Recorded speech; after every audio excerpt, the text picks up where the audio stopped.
Yeah. Okay, good evening. It seems like we just got off this conversation a few hours ago, but thanks you all for joining. I'll call the meeting to order at 7:04 p.m.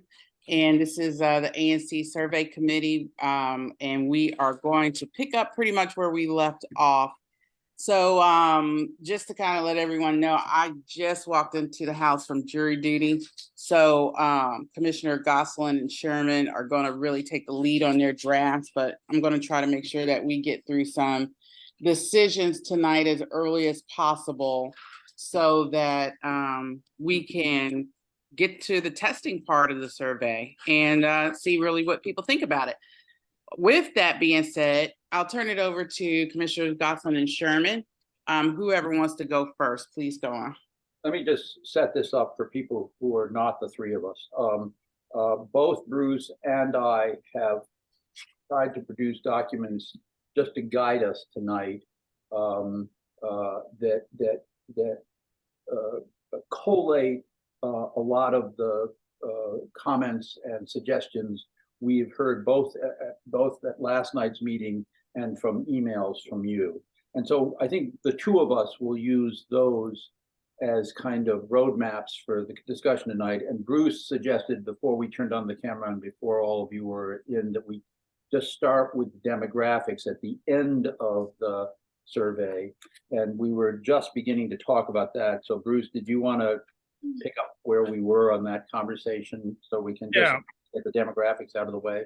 Yeah, so my quick proposal and subject for conversation here, of course, is that we have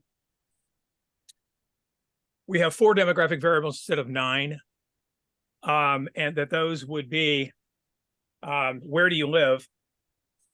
And that's by single member district with the functionality of putting an address in so people can identify it. It's quick, it's easy. They don't have to look at a map, they don't have to wander. And also our names will be on so they can identify us by name.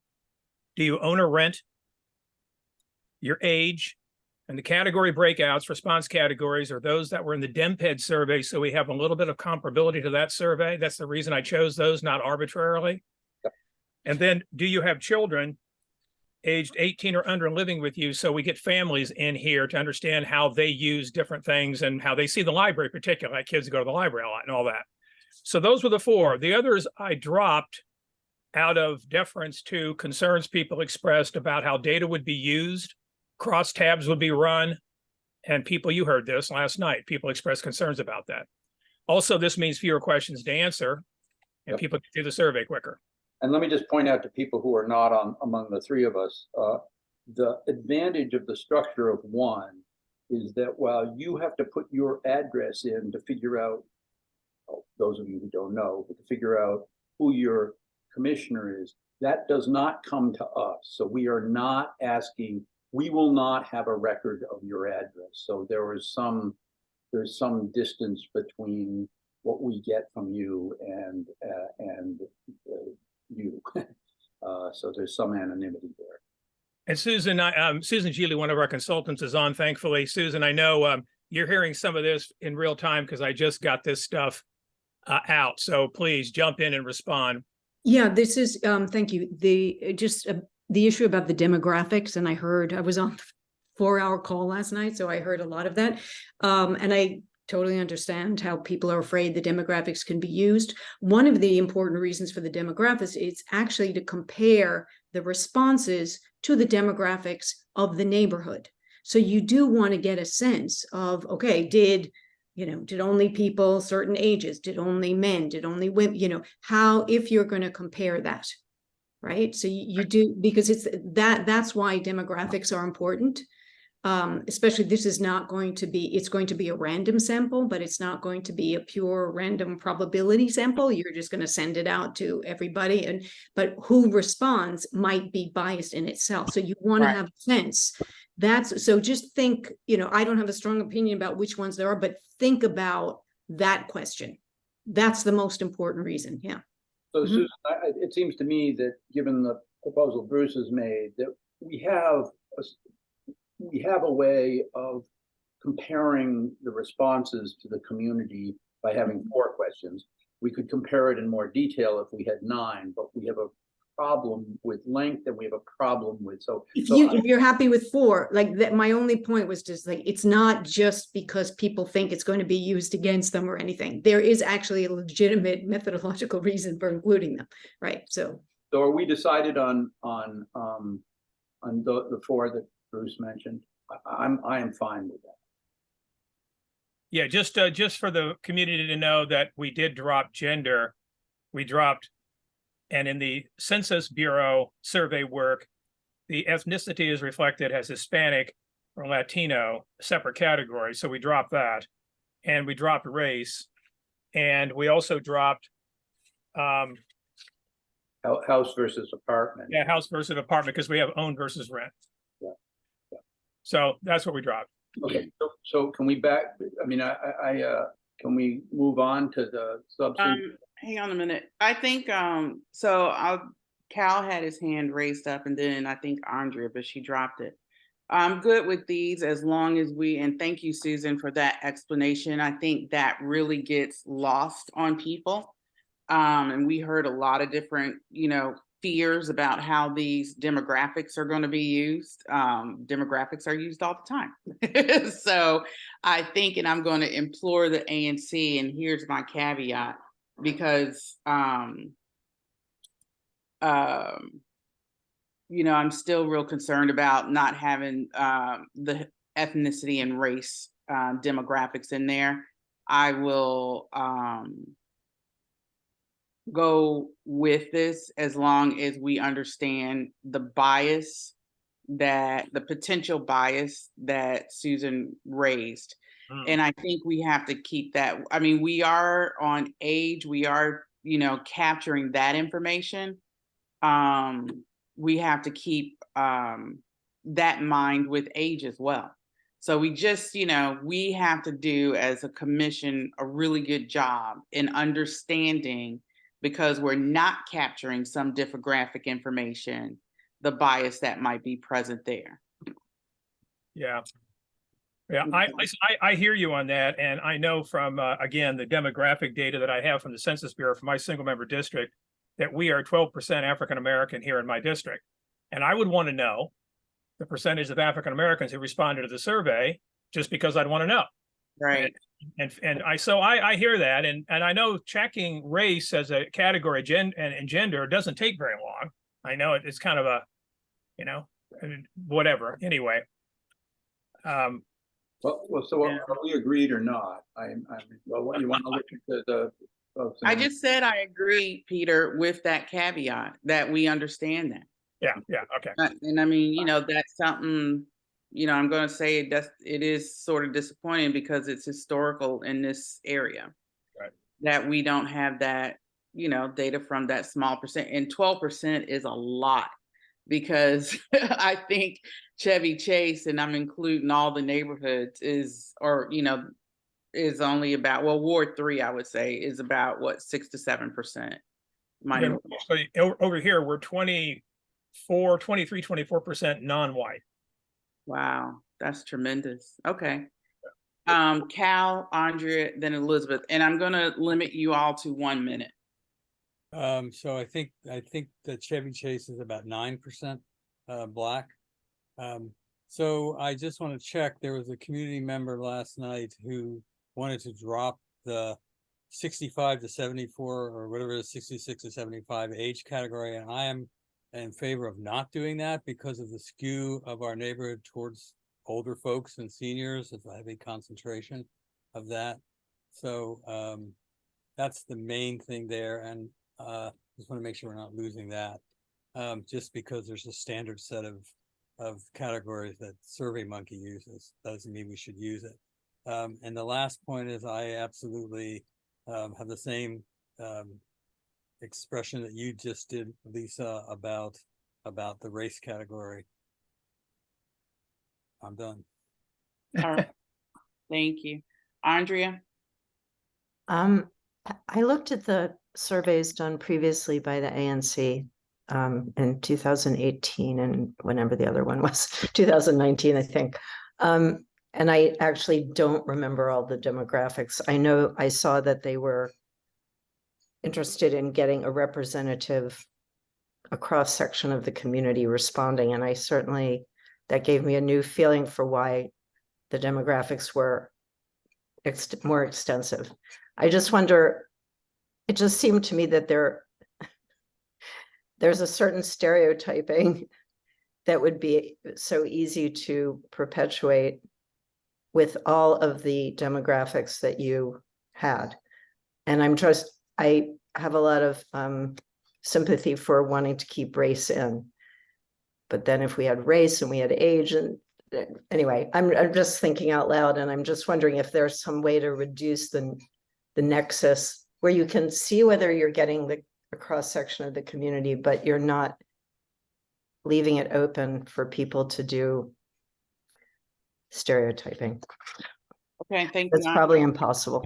It is, and a lot of it I think we do on ourselves. Okay, so I'm good with those four. You guys okay? Yep. Okay. All right, next. So Peter, if you want to, and we can kind of both move through sequentially the various edits we've made to the documents, starting with the very first cover page and then go to question 1. Is that okay? Yeah, that's fine. Just on the cover page, I think you have some proposals, Bruce, and I suggest that we nudge the time from 10 minutes to a little more, particularly on the field test. I mean, this is gonna, if we add some of the questions that have been suggested, it's gonna take more than 10 minutes. So you had some language I thought I saw on your thing that you wanted. Well, first of all, we've heard the comments last night, and I'm trying to reflect the feedback that the site to say that to include affordable housing, we need to be more than that. It's to include housing.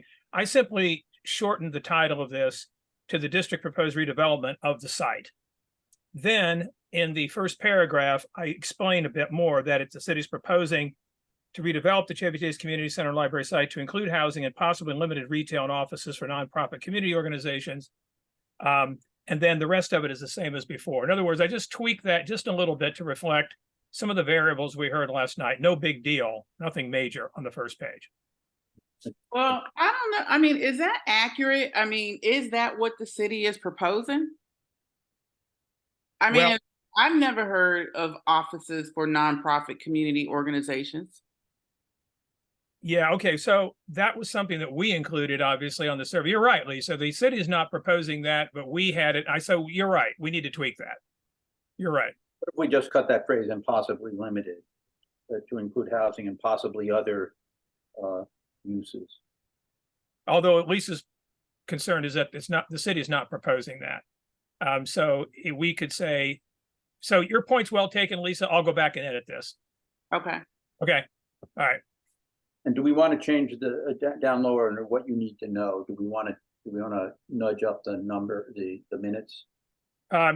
Yeah, I suppose we can leave that blank until Yeah, maybe we want to leave that blank. I agree. and then pencil in 45 or something like that. Yeah. Yeah. Okay, page 2. Okay, let's start with 1. This is based in part on an Andrea Rosen suggestion to address issues that she and Elizabeth Pike raised. I suggested raised last night. I suggested I don't understand why we have in accordance with the small area, the Chevy Chase small area plan. I think we can just say the city is proposing to redevelop the Chevy Chase Community Center and Library to include at least some affordable housing. I raised the question with you that Charles Grunwald, among others, raised last night of why we're mentioning seniors and more generally, why we have the phrase for all eligible demographic cohorts. And then the other change I'm proposing is that in the first option, or what is at the top of our printed version first option, thank you, Susan, for talking about something I knew nothing about before, which is rotating the options to avoid bias. You raised that last night. It was a huge help. But in that, I support option. I'm suggesting just on the last phrase to say to include some affordable housing. This gets us, this deals with the issue that Andrea Rosen raises, and it doesn't get us into the bind we were in the conversation last night about whether it's a foregone conclusion that it's going to be a mix of market rate and affordable, which is a decision that really turns on how they develop the property. Do they develop it in the traditional way the city does that, or do they do a nonprofit? Do they do a land trust? So on and so forth. So I think this sort of solves a problem without by being a little vaguer about what is being proposed there. Okay. Bruce, do you want to discuss your change? Yeah, I'm okay with what Peter's proposed. I mean, it's a variation on the theme here, right? We're trying to clean up the language a bit. I did note that 30% would be affordable because DMPAT has said that. So that gives some specificity to it. Yeah. But I have an alternative, but that's okay. I'm okay with what Peter's proposing. I don't mind Peter's proposal, but I would like, and Peter, I don't know if you are okay with this. I like Bruce's second sentence. I mean, second and third. Actually, I like Bruce's version. All right, but we're trying to make sure. So Lisa, what we can do is we can dispense with the introductory clause, comma, and just say the city is proposing to redevelop, as Peter said, shorten it that way, right? The Chevy Chase Community Center and Library site. The one thing that one thing I thought was important to indicate was that it's not always clear. People have told me this, that this would modernize both of those facilities. So right. People understand, right? And then incorporate housing. Yeah. A minimum of 30% would be affordable. And instead of singling out seniors, that's where I just put in all eligible age groups. We don't have to even put that though. I mean, saying all eligible is like, yeah, I know. It's like eligible are not going to get it. So I would just lose for all eligible age groups. Perfect. That's perfect. Good. I agree. The rest would be. Look, the rest. I look, yeah. Lisa. Tell me about what you think of the last sentence, because this raises. We just don't know. I mean, the problem I had with answering Elizabeth's question last night is that it really turns on how this development gets done, and we are not in a position to know that right now. If the city uses its standard technique and basically gives developers the right to do market rate in return for their producing some affordable, then yes, there will be market rate there. But if, for example, they got in what my mind is I consider innovative, and they used a land trust and they used a nonprofit, maybe there would be no market rate. There would just be a variety of incomes within the affordable category. So I wonder, do you want that last sentence?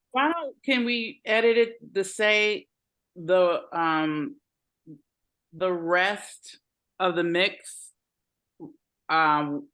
would be determined during the RFP process or something like that, or at a later date? Or how about just the rest? Because we say some affordable, we're gonna, oh no, you want to have the minimum. Okay, the rest would be referred to the 70% would be determined during the design process, or during the as we receive requests for, as they receive requests for proposals. That's something like that. Yeah, I would say maybe design process, because as soon as we put requests for proposals in, that fair enough.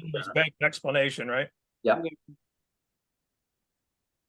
Oops. Okay, let me recognize Andrea, then Ron Eichner. Did you say you were going to leave in for all eligible age groups, or has that been eliminated by choosing Bruce's? We took that out. Yeah. Okay, then never mind. Okay, Ron? I was just to say, just as a point of clarification, all of the methods that you mentioned, Peter, are ways the city does this. They've done them all. They do it all with nonprofits. They do it with market rate developers. They do it with for-profit housing, affordable housing providers. So I think just saying a minimum of 30% would be affordable is enough. Okay. Depends on who responds. It's not what the city decides to do, but it's who responds to the RFP. Okay, but so the way we've sort of come to agree on this comports with what you just said, which is we were going to say a minimum of 30% would be affordable housing. The rest would be determined during the design process. Well, I would say that the rest depends on who responds to the RFP. So we could say the rest depends on RFP responses. Yeah, but we'd have Something like Responses to the RFP. Yes, we know. Tell you what, we'll clean this up. We'll clean this up tomorrow. Yeah. We got it. Andrea, do you still have your hand up? Okay, so we're good with that. Okay. So number two, you go ahead, Peter. My number two, and you indicated also that based on the comments last night that you had a surplusing question. I have one. Okay. So you want to go first? Well, just look, I want to just raise this 1A first before my surplusing question. This is based on a suggestion by Jim Feldman. I've slightly changed his wording, but this would be a question that tries to explore in a little more detail why people think the way they do. So his suggestion is, and Jim, bear with me, I've changed the wording slightly. Assume for a moment that affordable housing could be accommodated on the site without compromising A, a new library and community center, and B, indoor and outdoor facilities comparable to what now exists. Which response best expresses your views? I support redevelopment of the community center and library site to include some affordable housing. I support redevelopment of the community center and library only. I do not support any redevelopment. I am not sufficiently informed, and I have no preferences on redevelopment of the site. I think, the problem with this is it's just an incremental move off of the first question. I think he's right that Jim is right that it would parse people who have a categorical objection to turning over public land to private developers from those who object or have concerns about the proposal because they don't think everything can be fit on that 1.68 or 1.73 acre site. What do you guys think about whether we need this question? First of all, I appreciate Jim's input and thank him for it. I think what you just said, that it's an incremental move from the first question and seems similar to the first question, and we've got limited territory and limited time. That's my apprehension about it. So yeah, I'll leave it there. Lisa? I don't know. Let me hear from Jim. Jim? Right now, I'm not. I understand. I could go either way. Well, no, I can't go either way. Right now, I'm not. Well, I'll just tell you that the thing that I think this question does, that the question otherwise doesn't do, is it gives actionable information to you guys and to city decision makers about what to do at this site. If you just say that the question as it stands now doesn't really give you any actionable information because it doesn't tell you what people are objecting to. And there's been a lot of people who objected to, who felt that this would compromise the other uses. And if you find that that's the primary problem, then you know what to do. You know what to act on. We got to develop this site so it doesn't do that. And I just think that actionable information is really worth having.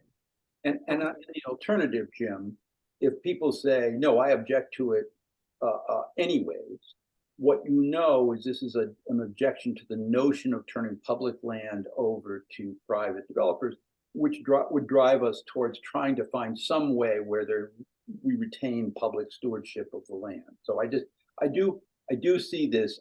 I really sympathize with Lisa's and Bruce's position, and I guess what I would say to the two commissioners is, what if we floated this during the trial, the test phase, and this would be one that we basically have a star beside if people came back and said, you know, this is way too long, I can't get through this, and so we'd have it there to cut. Yeah. One thing I would suggest is, as we take a look at the other questions we've added that we're introducing now for the first time, that we look at these and then look at Jim's question and others that he's proposing in light of that, because some of this is going to be a little bit similar in nature. Okay. Yeah. Is that okay with you, Lisa? Yeah, definitely. Do you want to do these two hands? Or Yeah, Michelle, then Andrea. Michelle, Michelle Wolin. you're on mute. Okay, sorry, I was muted. Yeah, there's several things that trouble me about this, asking this. For one thing, Peter, now I can't remember exactly what your question is, but did you get into that, the issue of this is public land that is going to be turned over to private developers? If you're going to ask a question like this, you should set out both of the two possible views. But more importantly, the idea that everything will be there is, as someone said last night, something of a fantasy, and people will have, this could come up in the RFP process if it goes to that. Then people can say, hey, well, this isn't as bad as I thought, and I would be okay with this or whatever. But I think for right now, the idea that we could possibly fit everything when they're talking about taking up 80 or even 60% of the space. And to some people, they're like, oh, just put the basketball court inside, just put it on a roof.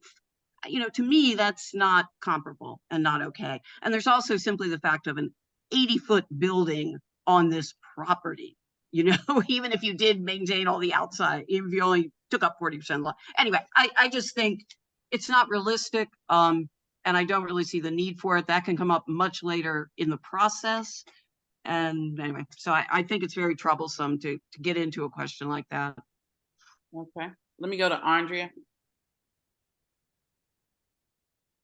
There's one permutation that Peter didn't cover when he imagined the person who would still check off that they didn't want to go in the direction of housing, and that is that there are some people who just don't think housing belongs there. So. Well, that's included as a response category, Andrea, in the first question. But this question was supposed to tease out what exactly was the concern. Oh, I'm sorry. You're talking about Jim's question. I'm sorry. Yeah, sorry. Okay. Yeah. So let's leave this. I think we're agreed among the three of us to put this aside for a moment. We've heard both of these comments, and we understand that we don't have more. We don't have a lot of geography here to add. Okay. Surplusing questions. Okay, so now I'm going to try. This is my version of. This tries to address the felt need by Andrea, Rosen, Elizabeth.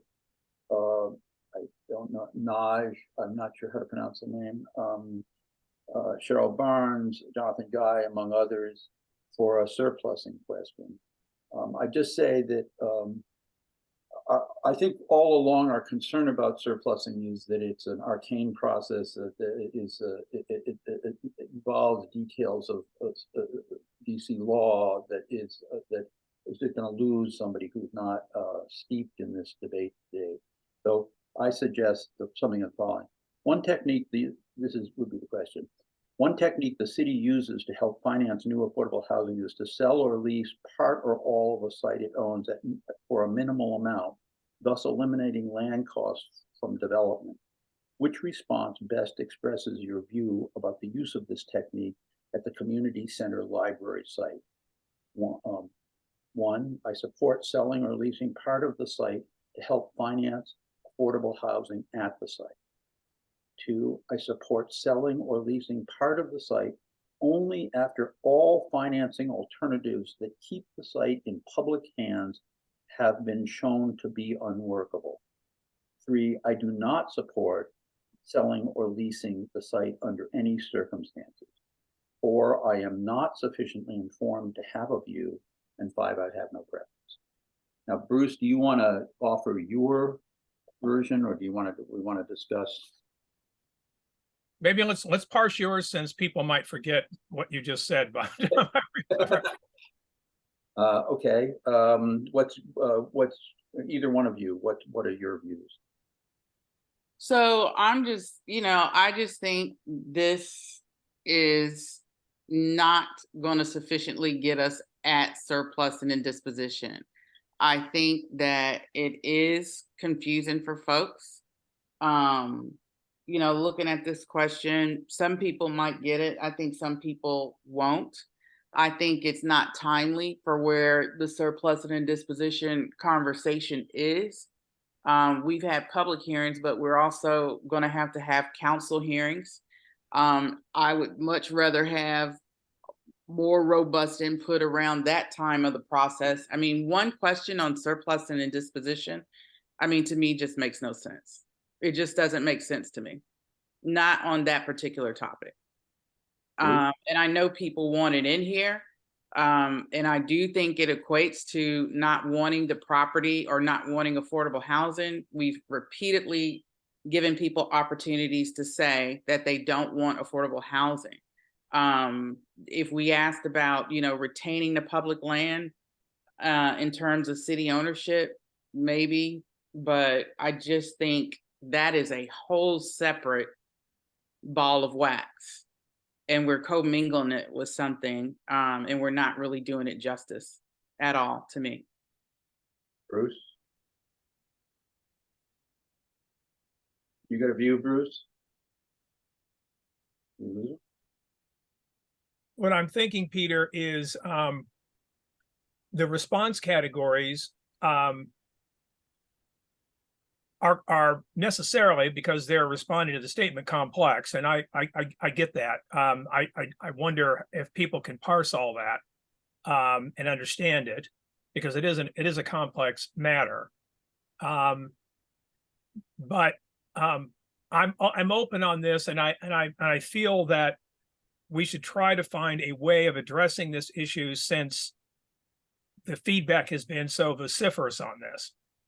I mean, I'm happy to mention mine, and then we can take it from there and see what you think. We can take community input, whatever you'd like to do. I know Liz Naj submitted already a surplusing question, kind of a straightforward one. So we can do that. But Lisa, you should call on this one. Yeah. And I mean, so I'm looking at Andrea's comment. She says, please understand, opposition is not to affordable housing, it's to housing of any sort. And you can't get housing of any sort, particularly affordable, without surplus. So to me, we have in the survey sufficient opportunities for the community to express that. And I do think, okay, I don't want the ANC to be in a position where we ask one simple question about surplus and indisposition, and then that's our feedback to the council. I mean, it's just not, I'm trying to think down the road and more broadly than just this survey, and just this particular, process that we're getting ready to undergo with DMPED. Okay. Do you want to take? I just think we're going to have a lot more information than this one question. And if we do it in this fashion, then do something, down the line, I just think we're creating some problems. So let me go to Ron and then Elizabeth. Thanks, Lisa.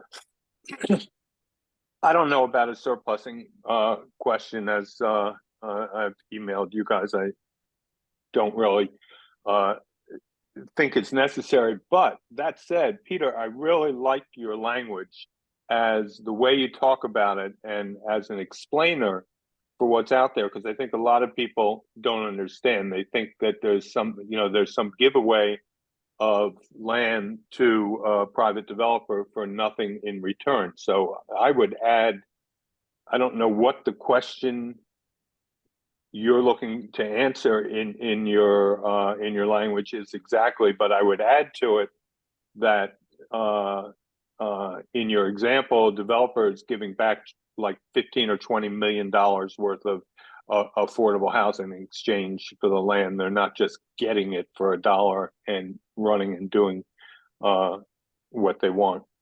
But I would love to hear Bruce's language also, so we get some sense of what you guys are thinking about if there is going to be a surplus in question. Okay, let me go to Elizabeth.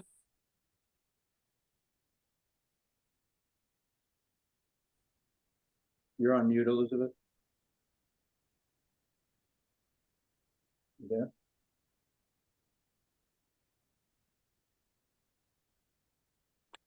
Elizabeth, you're on mute.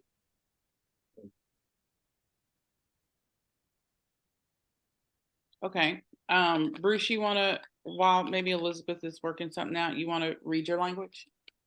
Yeah, sure. So it reads as follows. Where is it, Bruce? I mean, where, just so I Oh, can, I'm number 2 on what I Number said. two. This is number 2, question number 2. And it should be in red on the copy that I sent you. I didn't print it. Oh, okay. Okay. So it reads as follows. The community center and library are public property. To support affordable housing, the city would declare a portion of the property no longer needed for public use and make it available to a private developer, for profit or nonprofit, at nominal cost through a sale or long-term lease. Do you support this? Yes, no, I do not feel sufficiently informed to have a view. I have no opinion. Notice I don't use surplus. That was intentional in that when I use surplus in my conversations with my constituents, nobody knows what it means. And I have to explain it.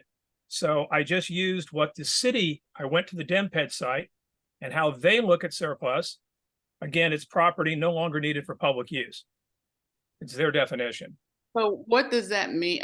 So that's where I'm thinking confusion is going to come in and more explanation of this process is going to come in. And let me correct something that Stuart said. Stuart, you can feel free to come on. You don't have to put this stuff in the chat.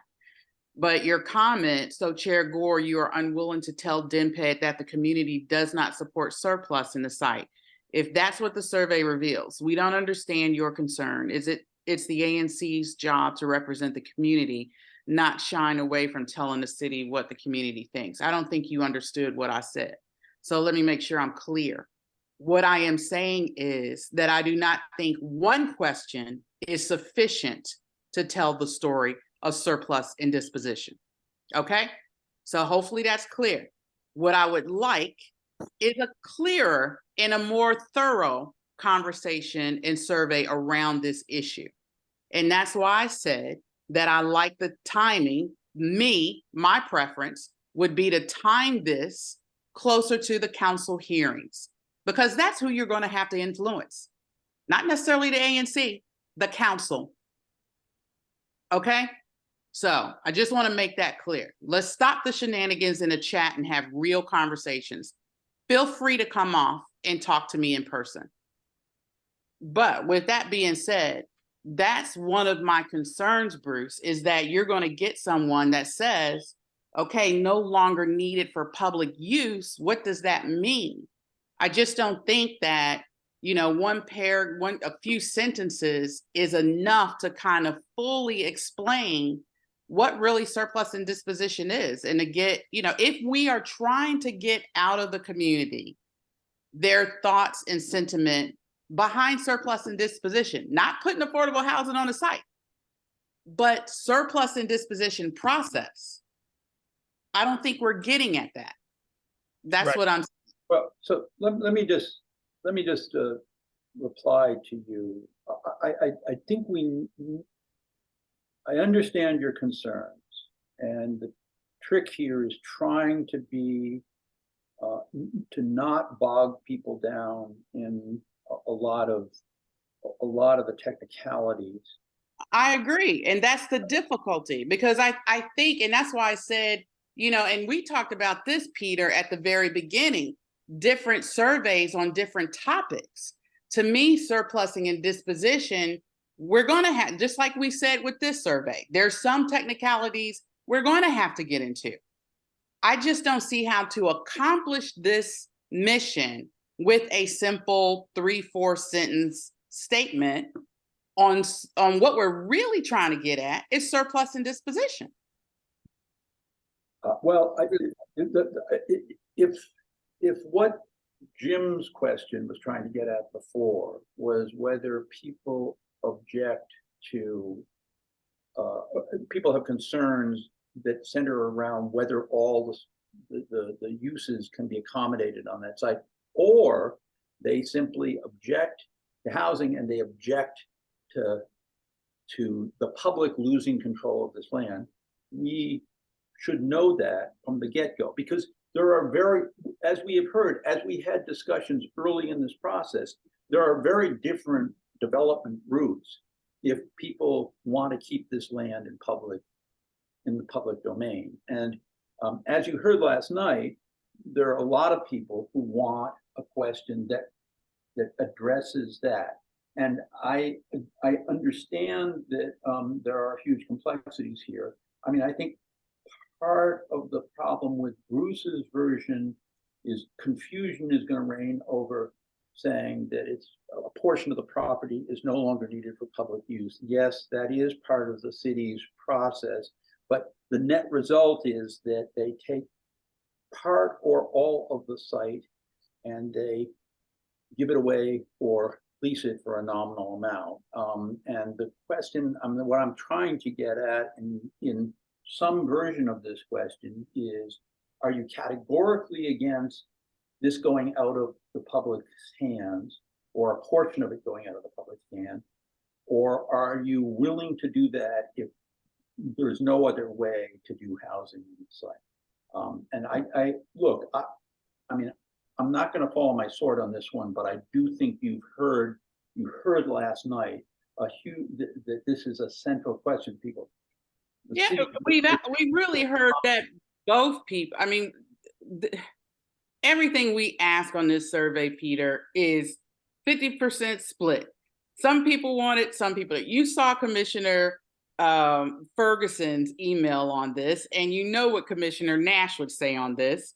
I don't even know if we have a majority of the ANC, and that's what I wanted to discuss last night, if that would support this question on surplus and disposition. I'm not so sure we do, but we also had a good amount of people that didn't want a surplus and disposition question on the survey. So I'm not really concerned about who wants it and who doesn't. My concern is, what is our mission with this question? Can we accomplish it? And is it something that's actionable for the city? And are we giving them sufficient information for them to make an actionable decision? And I'm not convinced we can do that with one question. That's my only comment on that. Let me just say, could I just address what you just said? Sure. I absolutely understand that we don't know where the ANC is, because we can't seem to hang together long enough to find out where the ANC is. I agree. So I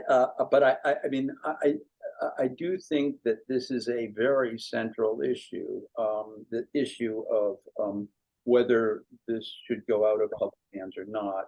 And that if the city, I mean, just hypothetically, let's say hypothetically, 80% of people respondents said that it should stay in public hands. And we looked at the demographics that we have retained, and it looks like a reasonable cross-section of the community.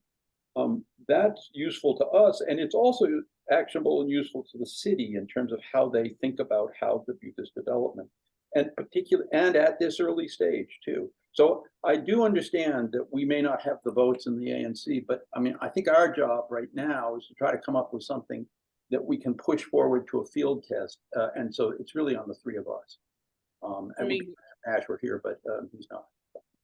Ron, and then Elizabeth. Peter, I got to take issue with this. There is no process for putting housing on this site that would not require surplusing and that would keep the property in city hands. The city does not build public housing. So what you're saying, the essence of what you're saying is you want to have a question that says, are you respondents okay with a private developer being developing this project, or a market rate developer, or do you prefer a nonprofit developer? If Habitat for Humanity or St. Columbo's or any of those people, those entities do this project, it goes out of city hands into another entity. You might like that entity more than you like other entities, but there is no public option here. There is questions of sale versus long-term lease. Go Hello? Go on, Ron. Okay. I've let other No, people go over their time. So okay, I mean, I was just saying there are questions out there about long-term control, which I think we talked about earlier and deemed it too technical and arcane for the survey.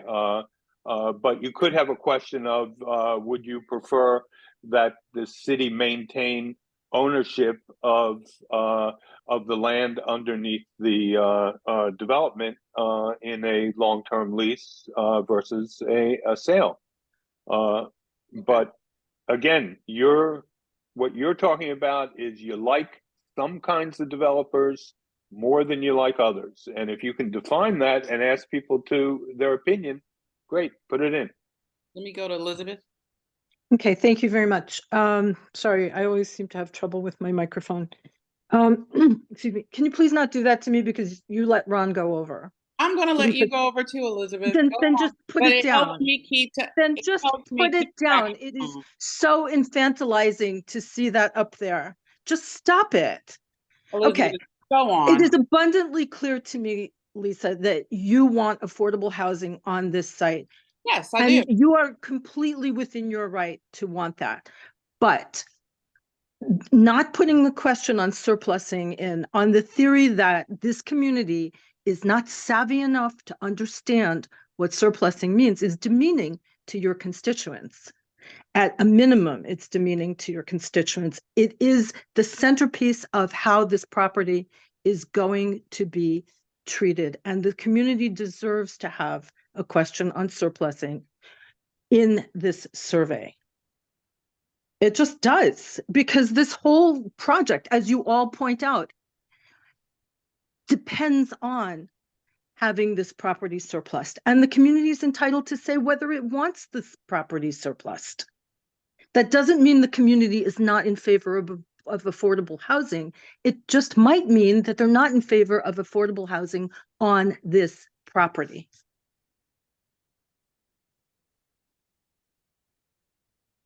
So Lisa, let me just offer a bit of reflection on the Hang on a conversation. minute, Bruce. Let me respond to Also, Elizabeth. sure. Let me make sure I make this clear also. I know my SMD very well, single member district 01. I know how much they have been involved in this issue. A lot of them have not been involved in it at all. And if I walk down the street and ask them what surplus and indisposition is, they don't know. They do not know. They did not attend. You could go back and look at the records. Very few people from my SMD attended the public hearing, made public comments, sent in emails. Now you take that versus the amount of information that my SMD shared on the bike share station. Every commissioner on this commission know my SMD's opinion on that bike share location because they were involved and it was something that they wanted to be involved in. They're not involved in this. And there are a lot of people in our ANC that have no idea what surplus and indisposition is. So that's my issue. Obviously, we have one of the smartest wards and ANCs probably in this city. but it doesn't mean that everybody is up to speed on these issues. And that's my issue. That's a very minor, I would say, part of the issue. I've already explained what my major issue is with this. So let me just say that. So I do think my constituents understand that I'm not doing anything to demean them, and I don't think they would think so. Okay, Bruce, go on. Yeah, so at one level, the entire surplusing disposition, which I don't use the word surplusing in my formulation of the question, is relatively straightforward. And that is that in order for the city to proceed with affordable housing at this site with the private developer, some portion of this property has to be declared no longer needed for public use. And that's something that the community is wrestling with in terms of whether they wish to sacrifice part of this property to support this policy goal. So we're giving people an opportunity here to express their view on that. It doesn't have to be infinitely complex. It's basically what I just said, I think. And I would avoid surplus if possible, because again, that defies, it requires explanation. So anyway, I do think it's a central issue. I had thought that we captured it in the first question, where for any number of reasons, people could oppose this development, and we give them an opportunity in the first question to do that. We talked about this last night, and many people said, and I understand we don't have a representative sample of the population in any given ANC meeting. I totally understand that. But we did hear that it would be important to air this question to allow people to have a voice on this particular issue. And so obviously, Peter and I had a go at trying to respond to that. Maybe Let me hear from Jim Feltman, and then I'm going to ask Commissioner Ferguson to share his views on this question, surplus and disposition. You're muted, Jim. I apologize. I have two quick comments. One is, I basically agree with Commissioner Gore on this, that I think it is very complex and difficult, extremely difficult to explain. And in particular, if you're going to ask about this, I wouldn't say to support public housing.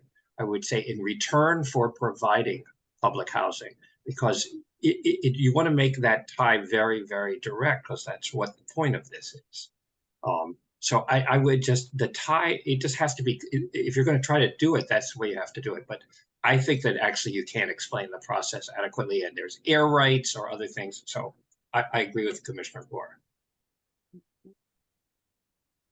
Commissioner Ferguson, I know you just showed up, but I just joined and I hear my toddler asking where her water is, so I gotta run, but I'll be back if I am allowed. okay. So let me suggest we move on to, I mean, we clearly have a disagreement. Again, I'm not in stone on this. I think this was an attempt to respond to what we heard last night, and as was Bruce's. We can come back to this. We're an hour in, and we'd really like to get, I think, so far we've made decisions about the demographics. So does that? yeah, I'm definitely good with coming back to this. So, okay. Let's go on to the next one, which I think is Bruce's number. Well, no, Peter, you're number 2. It looks like.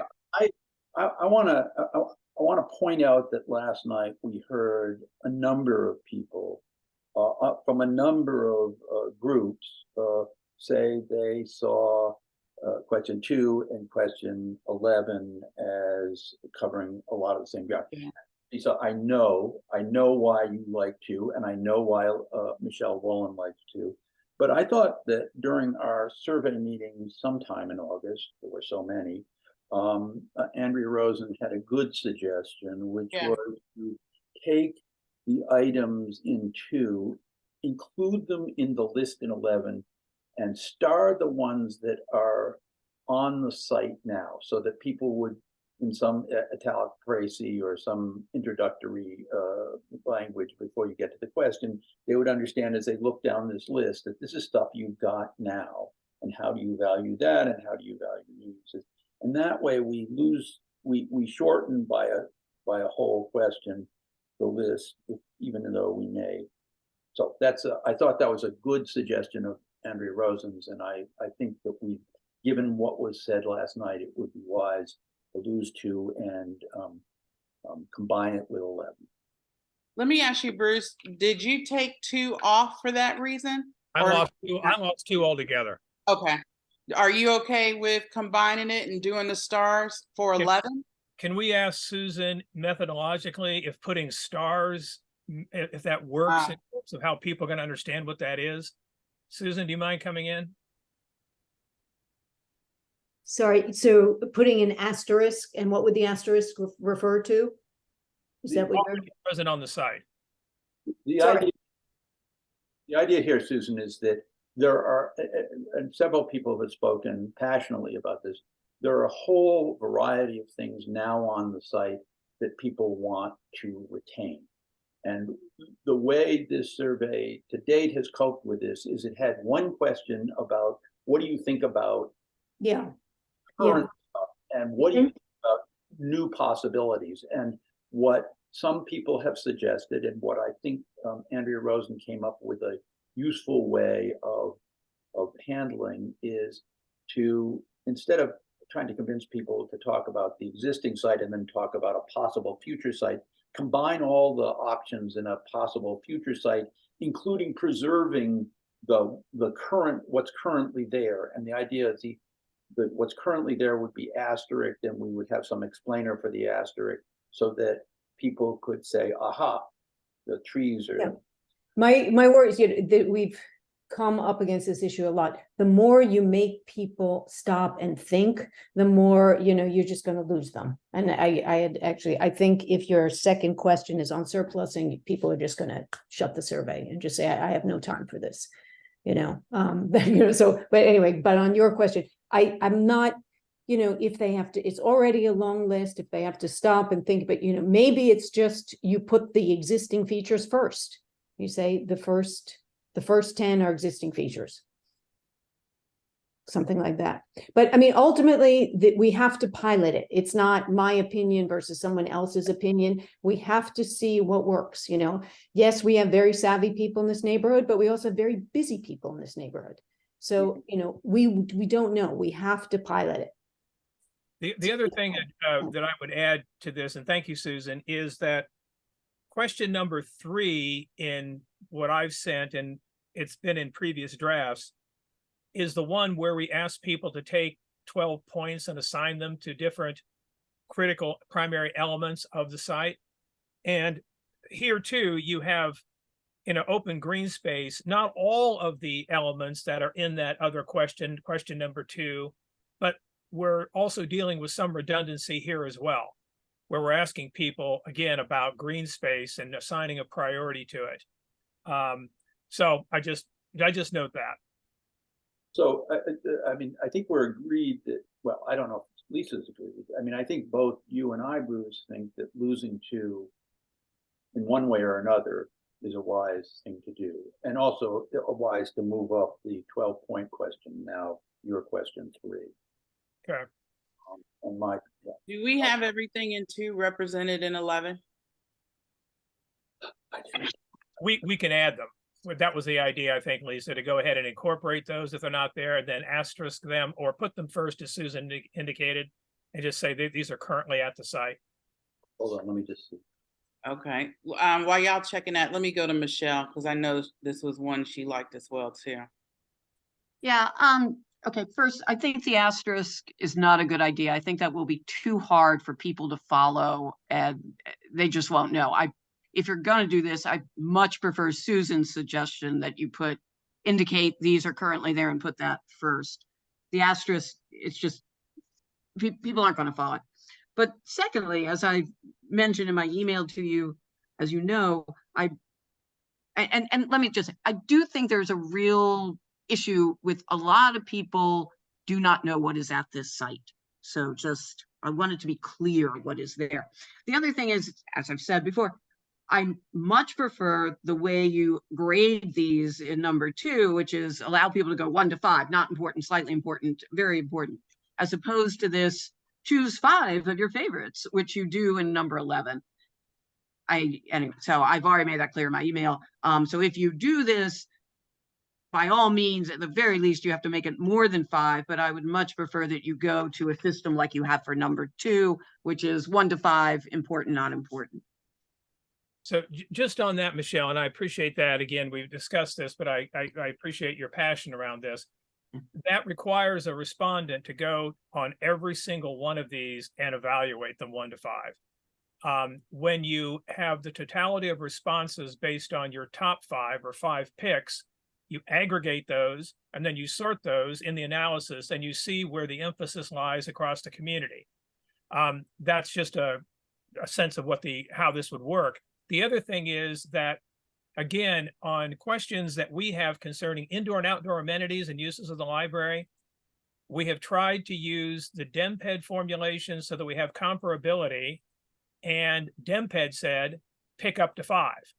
Now, we need to keep in mind, they did a survey that had nearly 1,700 respondents. Arguably, given that number, which we will be very happy to get, frankly, at the end of the day, we already have a corpus of information about what people want at the community center and library. DEMPED has it, but we have access to it. They gave us the survey results. So what we're trying to do here is give the community another opportunity to express their views on this, using those same sort of categories and the same methodology.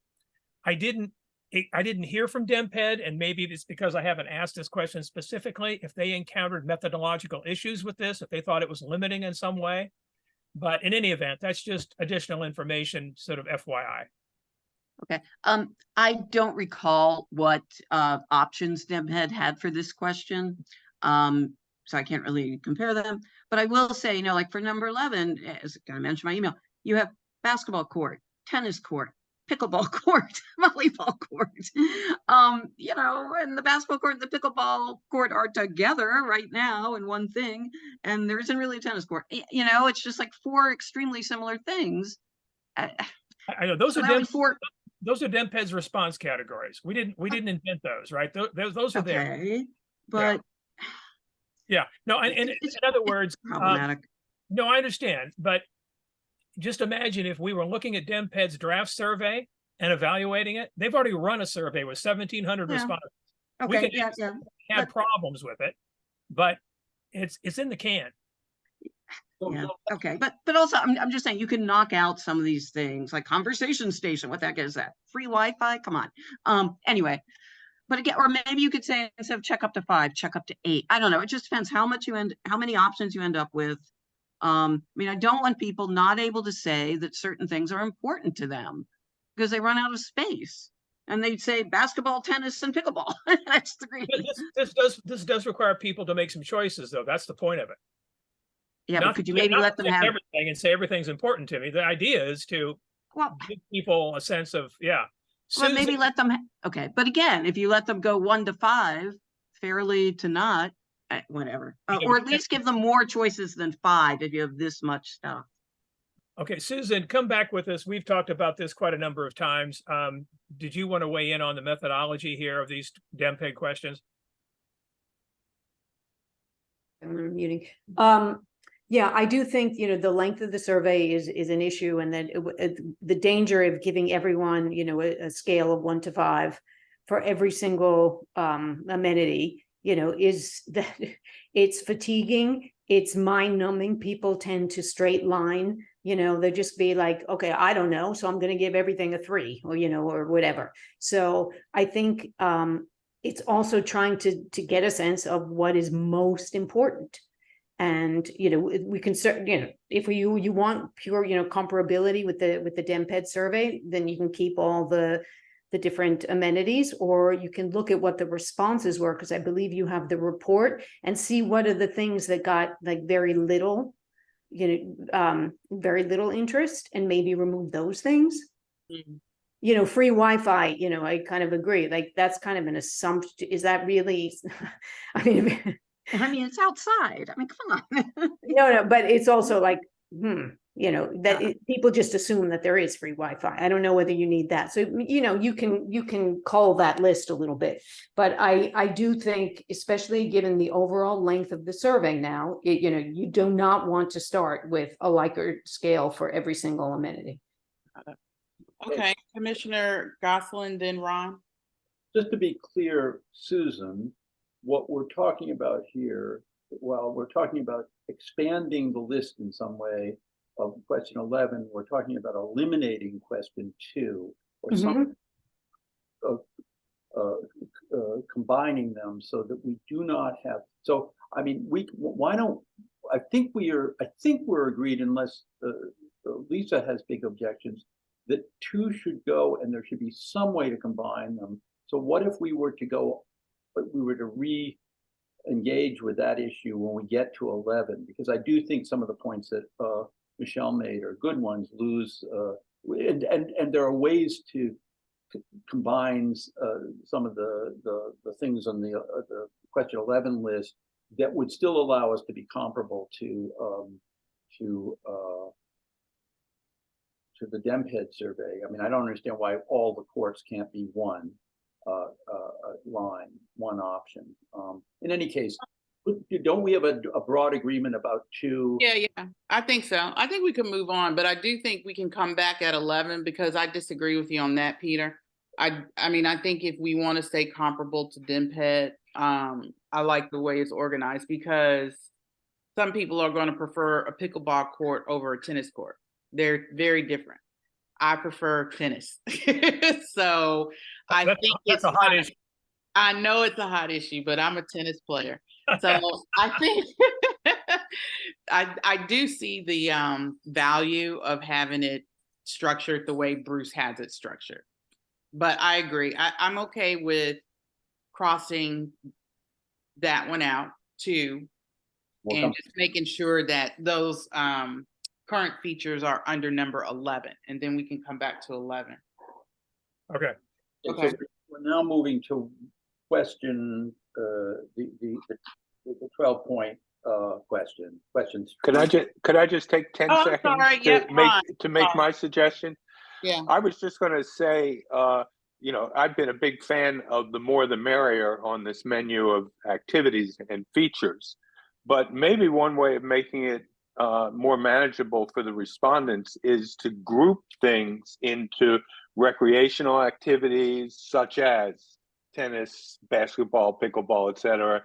Passive activities such as conversation groups, seating areas, benches, picnic tables, you know, that way. So, and then ask people to rate the groups of things on how important they are to them.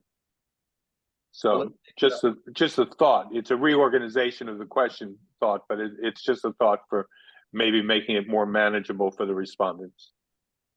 Okay. And let me go to Michelle one more time.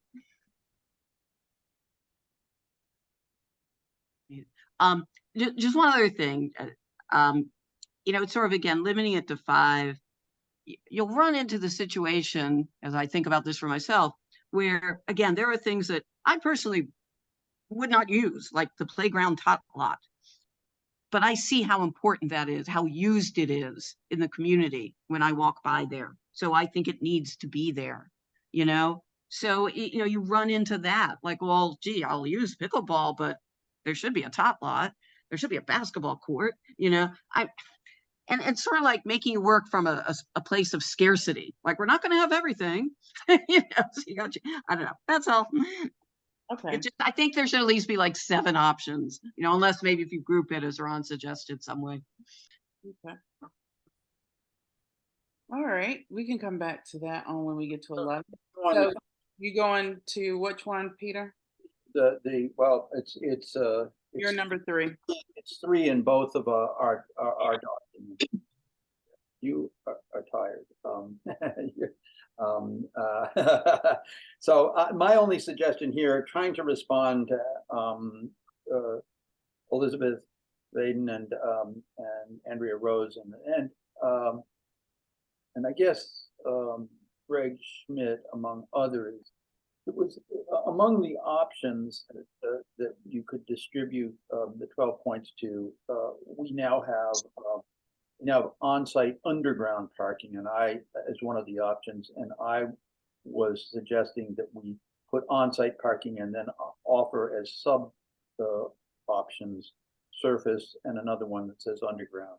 So if somebody had 12 points and was just dead set and would never use and would be horrified by underground, they could put their number at surface. And if somebody was willing to, wants to save, a surface for other uses, they could put their number, whatever number of points they chose, to underground. It's just a suggestion, again, trying to respond to. I don't have a problem with that. I mean, my only question is,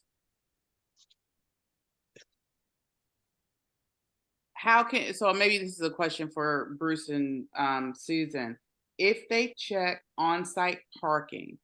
No, they wouldn't check on-site parking. On-site parking would be a title sort of, but they do one or the other, I think, or we could. Well, I'm trying to get to, like, what if they gave surface parking 5 points and underground 3? I mean, because it's divided into 12. I mean, how would we include that as a subcategory and still assign points to it without messing up the 12 points is what I'm trying to get at. Right. The idea, just to be clear, the idea here is you couldn't put a number on-site parking. You could, the only place. I understand. Yeah. But you're putting, so I guess the thing that's confusing me, Peter, is it's both of them are subcategories. If we want, I mean, why wouldn't we just say a line for surface parking, a line for underground parking, as opposed to making it subcategory? Yeah, the only thing there is you have a limited number of points, and if you have two categories that they can assign points to, parking, underground parking, surface, it makes that's complicated. Susan can weigh in on that. The other thing to keep in mind is we do have a question already, separate standalone question on underground parking. Yeah, I think the problem here was, I mean, I thought what we were trying to address here is the concern expressed last night is that we didn't give people an option for surface. I mean, remind me of the question that parking, under 5, the option is parking, availability of street or new underground parking. Well, that was an impact concern, right? That's an impact concern. I'm sorry. Where is the parking question? Oh, it's at the end. It's at the end. It's 16 on my count. It may be numbered slightly differently on yours. It's the last question.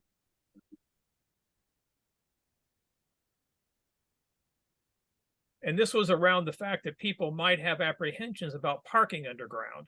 Yeah. So it's a different altogether than your priority for it relative to other aspects of the development.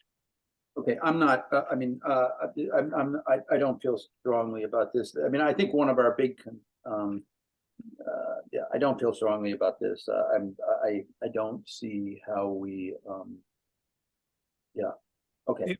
The thing about the underground parking and the reason why it would be arguably relevant to allow people to assign a priority to this is that it's so expensive. And if so many people weighted it heavily, that's actionable information for DEMPED to say, well, they really want underground parking, right? So. And the other, yeah. Okay.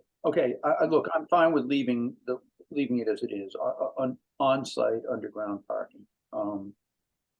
Okay. Let me go to Jim. Okay. So Lisa, then just while we're here, since 16 is a question about underground parking, I would just ask the question, do we need question 16 in light of what we just considered in this question? Okay. And let me go to Andrea. She popped her hand up. I don't know if she wants to address the last question that we just got off of. I do. For myself, I am walking mostly to the community center now, but Um, I've gotten to the point where I really don't like underground parking, and I will avoid going places if I'm forced to park underground. And I've heard a lot of people talk about how they really hate underground parking. I think they don't design underground parking garages as well as they used to. They're very, okay, whatever. My point is, only because I wouldn't do it for myself because I think of my fears as just weird and the world should not conform to them. But I do hear a number of people talking about how important the surface parking is to them. And that's why I don't think this gets at it, because you can't give a value to something that's not listed as a choice. Okay, What I mean, Bruce is suggesting wiping out 6. I mean, I think Bruce is right that if we have 16, we don't do it here. I mean, we're not advancing the ball. But if we wipe out 16 and we wipe out this change I've just suggested, Yeah. we don't have anybody. We don't give anybody the option of saying we hate it. We hate underground parking. We want surface. Yeah. Blah blah blah. So I don't. I mean,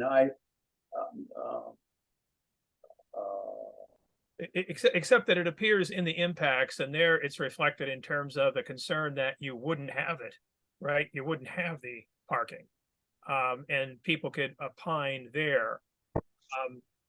I tell you what, this is one that we might just take away and work on because it requires a fix beyond maybe our brainstorming here spontaneously. Yeah, just my preference is to have the parking question on there. I mean, I think, if we could get, I like 16, if we could differentiate, my suggestion would be to differentiate between surface and underground. there in 16. 16, or, I mean, I technically just don't know how to rewrite 3 to get the 12 points and not make them lose points on. Let's lose the suggestion on 3, and we'll take up this issue of what to do with on 16. Yeah. Bruce, are you okay with that? Yeah, we could include in 16. We could just reframe that as surface, and we can reframe 16 to include surface. Yeah. I agree. Okay. All right. So now, my 4, I suggest some word changes to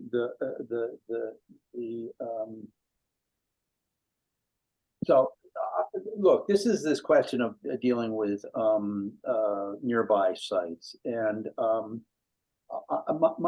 I thought that Jim Feldman's criticism of this question was strong, and I suggested that we delink it from the community center library and make it simply a question about development elsewhere on Connecticut Avenue.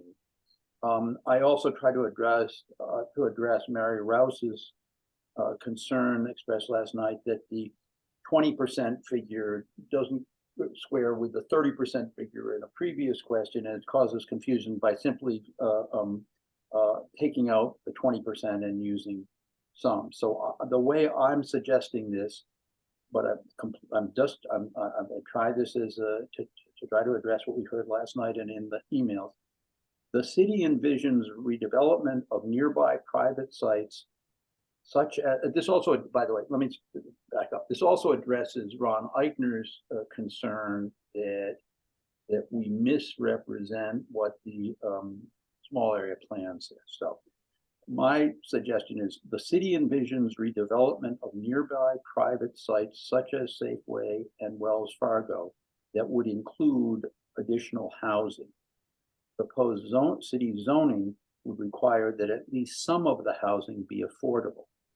Which of the following best reflects your views regarding prospective redevelopment of these other sites? And the options are: I support redevelopment of nearby sites to include at least some affordable housing. Number 2, I support redevelopment of nearby sites without affordable housing. 3 is I do not support redevelopment of nearby sites. 4 is I'm not sufficiently informed to have a view, and 5 is I have no preference. Again, I know what we were trying to do, and we struggled with this over all of August. And I think the only, I agree. I have always been troubled by the instead option in the question as worded.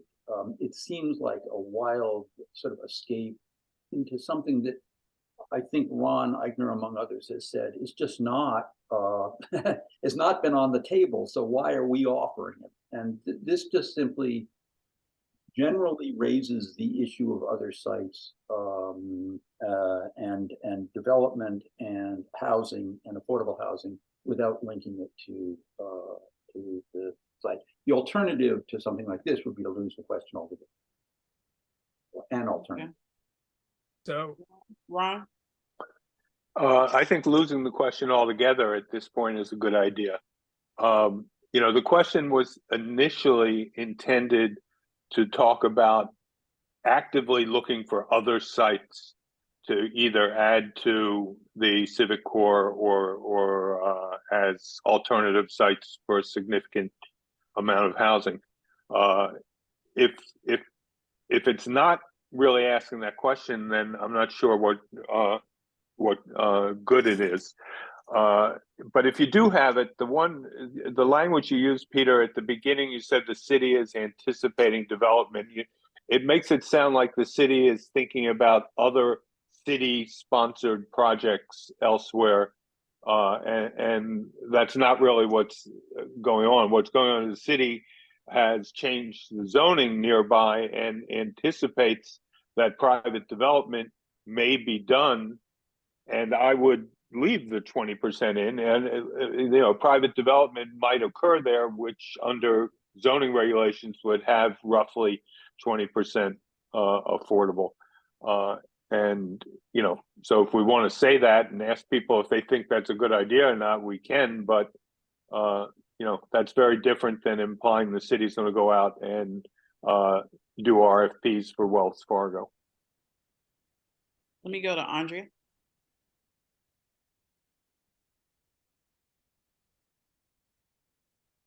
You gonna come on? Andrea? Sorry, forgot to unmute. I agree with Ron. The only thing I would disagree with is that my understanding from talking to Marilyn Simon about this is that IZ plus,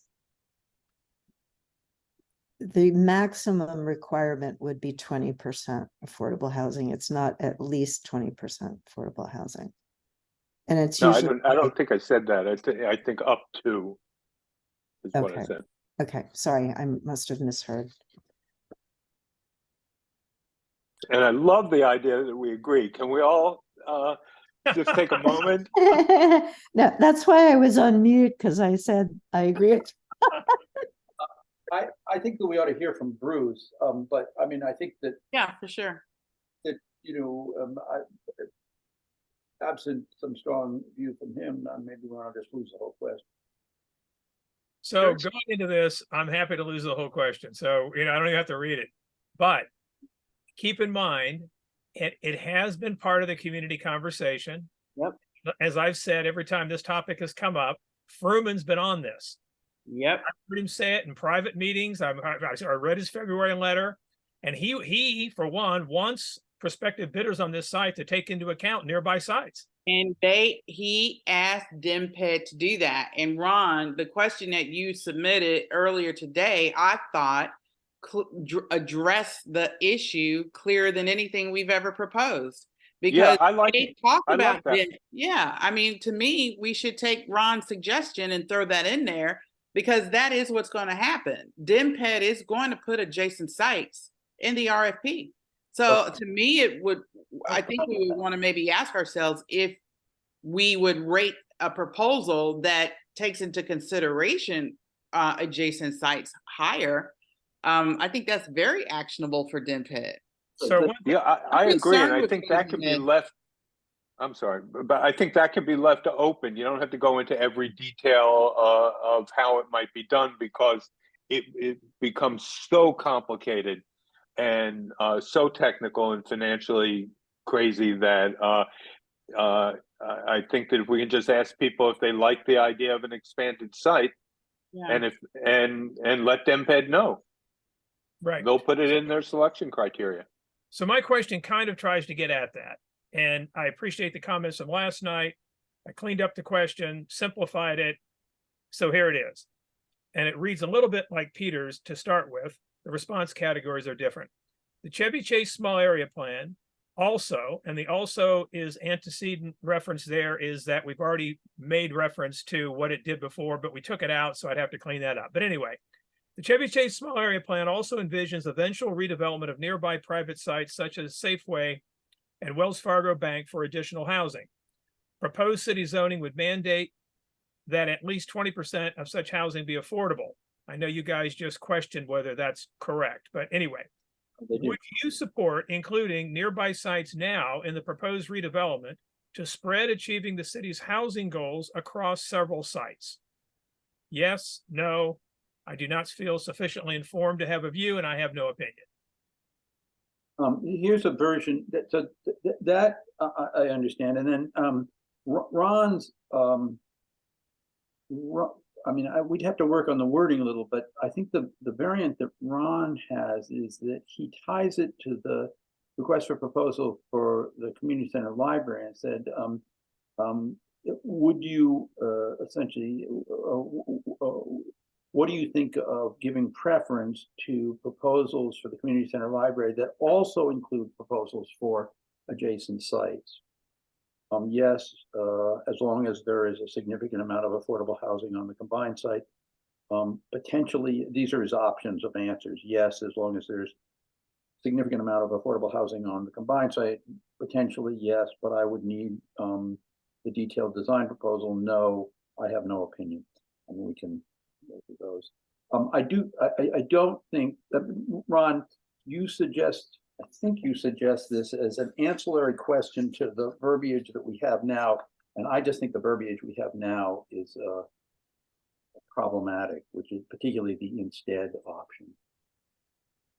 Yeah, I agree with that, Peter. The thing about this particular question, thinking about a lay audience that has never dialed into this before, we need one introductory sentence that says there is a plan that talks about redeveloping the rest of the avenue. Some people don't know that. Yeah.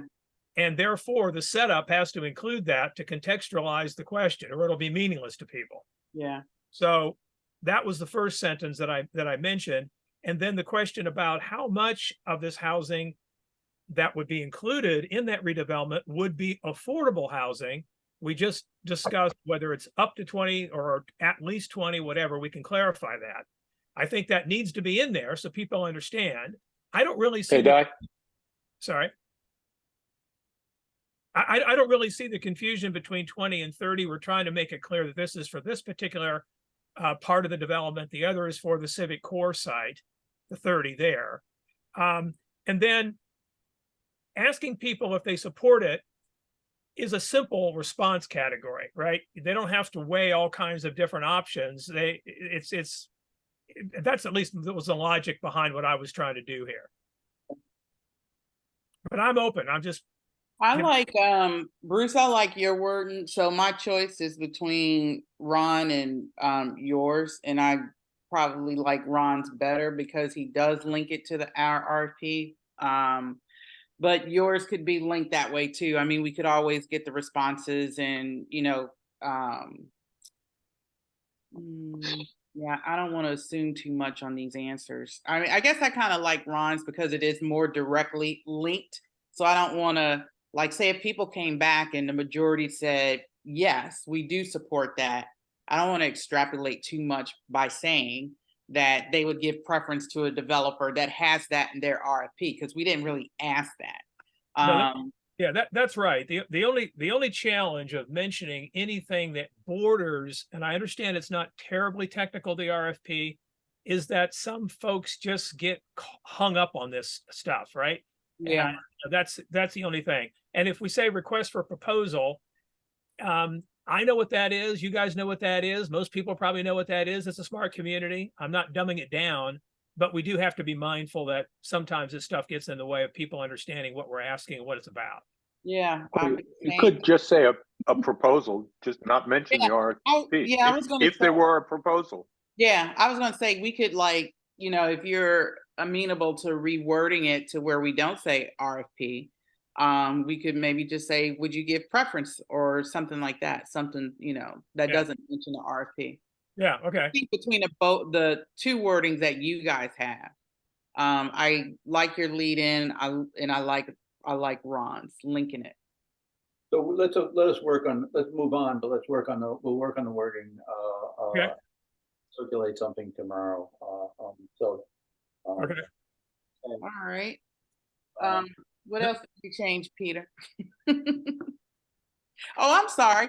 Let me go to Andrea and Michelle. They had their hand raised. It might be related to this question. Andrea and Yes, Michelle. it is. Michelle, would you go first? Certainly. I think this is potentially very troubling. First of all, the reason, and we heard this throughout, people testifying at the hearing on the small area plan, et cetera. A lot of people have said, I don't think housing is appropriate on the Civic Core site, but why don't you do Wells Fargo instead? Or Safeway. And I am afraid introducing this, people may think, well, if we do that, then there won't be housing on the Civic Core, or there will be only one floor of housing built on the Civic Core. This is a way to lessen the impact on the Civic Core. And indeed, there were people that thought that Fruman suggesting this, and I kept telling them they were wrong, meant that he didn't support housing on the Civic Core. I'm like, no, he does. He wants it in addition to. Anyway, but there's a lot of confusion, and the community hasn't really been talking about, the rest of Connecticut Avenue, and now you're tossing this in there. And I will tell you, many people do not want tall buildings along Connecticut Avenue. This is raising that specter. It's not just going to be 80 feet on the Civic Core. It's going to be the whole block or 3 blocks. And we don't know what it's going to be. To just sit there and say, oh, do you support getting housing elsewhere? Again, all this is, you're supposed to say you support it when you have no idea what it's going to be in the first place. The whole problem's the whole thing. But I just think the community hasn't really thought about this. It's going to confuse people. So I would prefer just losing this rather than getting into this whole issue. Okay, let me go to Andrea. Andrea, you ready? Yes, I wholeheartedly concur with Michelle. I don't need to belabor her points, but I think they're spot on. And there was one thing I wanted to say to Bruce, but now I have forgotten. So maybe I'll think of it later. Thank you. All right. Zach Ferguson. Hi, on the Wells Fargo and Safeway, have we heard from the owners of the properties? Because I've heard the politicians say, like, let's look at it, let's explore it, but these are private properties, and if they say, we're perfectly content with, we're not interested in selling, we're not interested. So I'm curious, has there been any anything residents can look at that say these private property owners are interested in what we've all we keep kind of referencing? It's kind of odd. We wouldn't do this obviously to like the single family homes, say, but have we heard from the businesses about this? Peter, do you have any updated information? I know that we have definitely had multiple attempts reaching out. Do you have update on that? You're muted, Peter. Peter, why do you keep yourself on mute? I'm so modest. I don't want to be, Zach, Councilmember Fruman has met with Wells Fargo at least once. The discussion of, at least with regard to Wells Fargo, has the issue has been broached with them. But I think that there are many reasons, and we've just fleshed out a number of them to think about removing this question altogether. But I don't think we're at a stage where we're saying anything. We're mentioning these sites would be saying anything inappropriate, especially given that the conversation has been broached at least with them. So I think the issue is, I think the issue that one thing I'd just like to say about Michelle's comment and Andrea's is it sounds like they have objections to the question as it was worded as we debated it last night, with the categories being in addition to, and I mean, I think that my impression is that's what they're objecting to, and we're talking about fundamentally rewording it. Am I wrong, Andrea?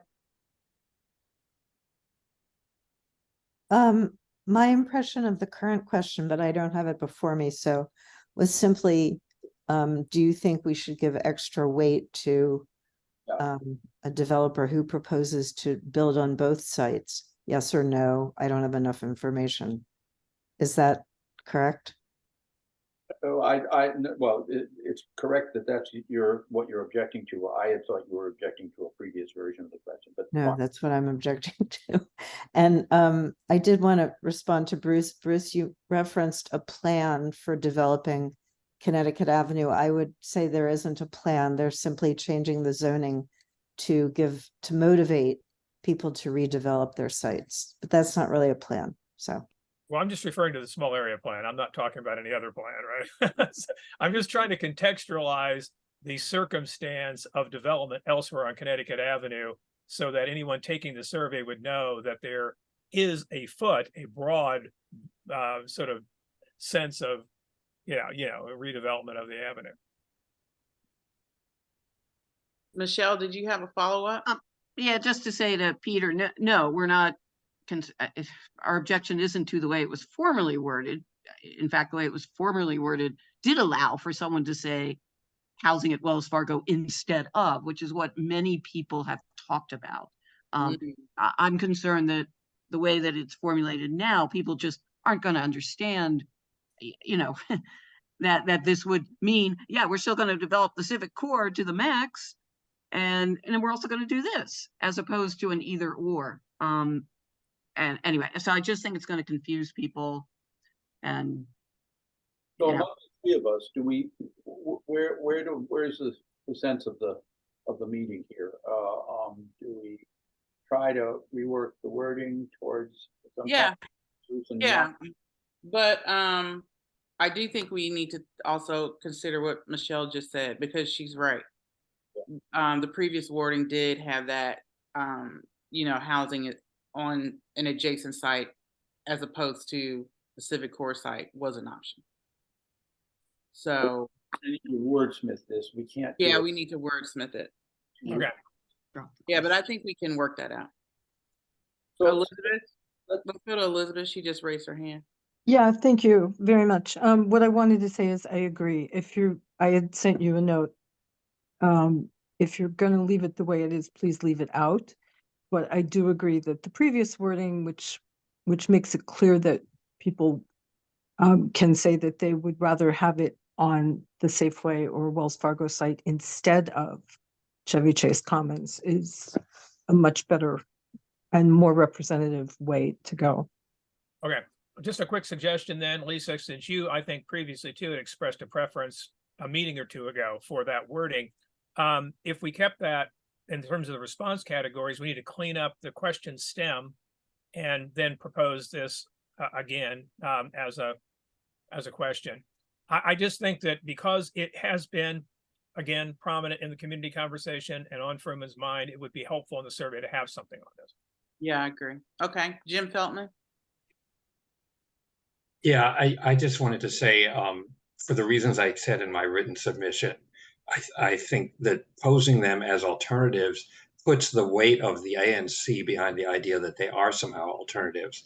And I just don't think that we know that that's true or have any basis to say that they're alternatives. And so I think it's a big mistake. And I also think, as originally worded, it talked about two things that really weren't the same, which is one is let's look into one thing, and the other was let's actually build somewhere else. And those just aren't two alternatives. They're two completely different kinds of things.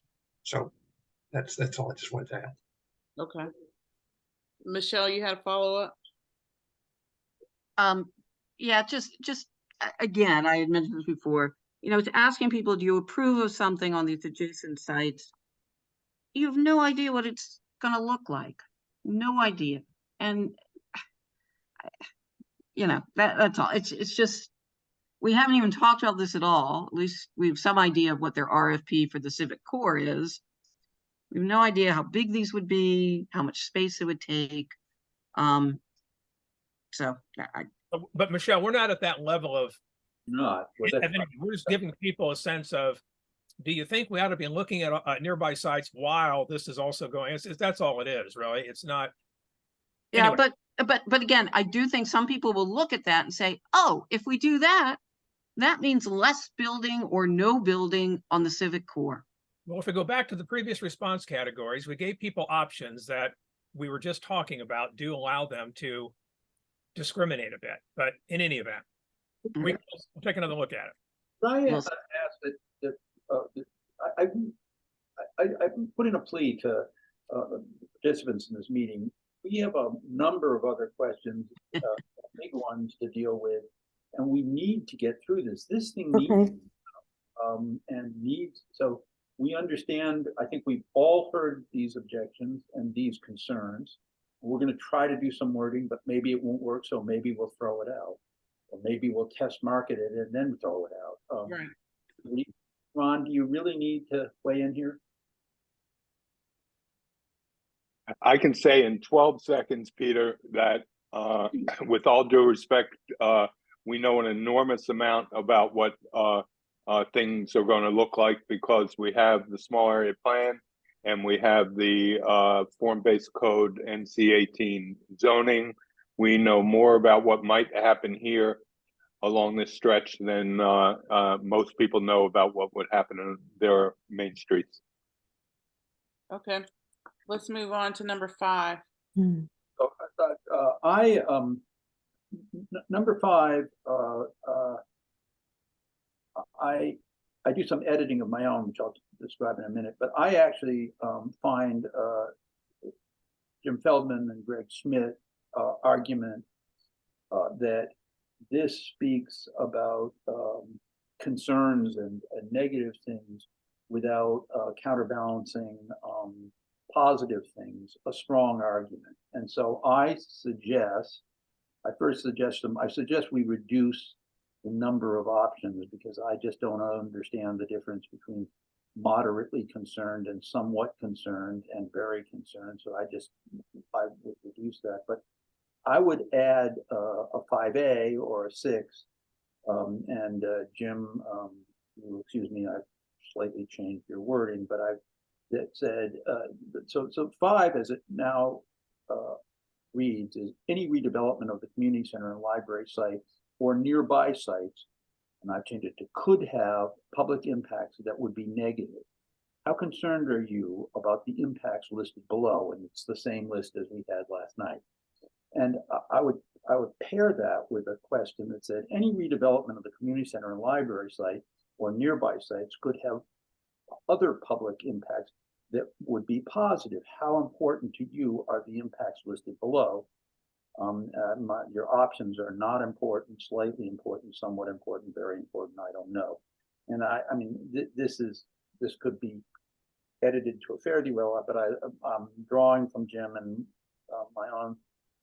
myself, I offered as positive impacts: replace the existing community center and library with new facilities, revive east side of Connecticut Avenue to increase liveliness, improve prospects for local businesses by expanding population, provide opportunity for people who work in Chevy Chase to live here, increase economic, social, and racial diversity in the community, reorient community center and library to directly connect Connecticut Avenue, and contribute to alleviating citywide affordable housing shortage. So we have 7 negative impacts and options for people to rate how important or how concerned they are, and 7 positive, potentially positive impacts and the opportunity for people to rate how important or not they are. Again, we have worked hard. We spent all of August talking about trying to come down the middle on this. And I don't have a problem with it. We can cut it short. So let me just weigh in. I totally understand the sentiment, and Jim, I appreciate your input. The predicate of the survey at this point is that there is a development. And the idea of this survey is to help inform a process that takes into account factors that could affect this development that need to be brought into an RFP and need to be brought to the attention of the city. Telling them how good it's going to be is telling them what they already know. They're already all in favor of affordable housing. The city, DemPed, Office of Planning. This is a city proposal, right? So we're trying to give them actionable information that helps them identify where they need to be thinking as they move forward with their plan. So keep in mind, we had two big objectives, general views, then inform the RFP. Here we're trying to signal to them, look, as you think about this, there are things you need to be thinking about, the city needs to be thinking about. I see it as the purpose of this. The other part is, I see it as a kind of a Solomonic, let's include positive information about affordable housing, but that's the backdrop to this already. Affordable housing is on the table. Well, I think that both of our core aims that we mapped out at the very beginning of this process presumed us to be coming down the middle, to not lean in either direction as we ask people questions about this. And I find very strong Feldman's argument that 5 alone leads. So let me ask you, and then we'll go to the community. Let me ask you this. As we indicated, we would want to capture key community concerns. Is the list of positive aspects of affordable housing, are those key community concerns? As I say, I'm happy to work on the list. I think that the need is for the balance question. I do think it is I do think these can be seen as concerns for some community members. Because I do think there are some community members that have really strong sentiment about reaching the affordable housing goals, about the the racial legacy, diversifying the neighborhood, all that, economic diversity. So I do think that these can be seen as concerns of the community. It might not fit, Bruce, in the second objective we have, but I think it definitely could fit in the first objective. We want to hear from people. Yeah. Can you call on folks? I need to step away just for a second. Okay. Well, why don't we start with Jim, since he was the one who launched this ship. So thanks. I just had a couple of short comments. One is I like the way Peter did it and his list, but certainly it could be tweaked because these are things that we're coming up with. And I apologize for coming in so late with this thought. Second, I do think that the things on Peter's list or on my list are actionable, like enlivening the east side of Connecticut Avenue. If that's something people really want, then that's something that you try to get the developers to do. And increasing racial, economic, and social diversity. If that's what the community wants, then you try to develop the housing and other things to do that. So I think actually all of the things that Peter mentioned probably do have direct, actionable effects. And finally, I just think that if you put a piece of paper in front of people giving all the reasons why they shouldn't want this, and don't give them all the reasons why others of us really do want it, and I actually want it for these very reasons, then I think people will think this is a one-sided push-pull that's unfair. Andrea? This is just a logic thing. In number 5 that exists, Yes. under parking or across from parking, it says availability of street or new underground parking. And this is supposed to be talking about impacts, so you can't really have impacts on stuff that doesn't exist. That's good.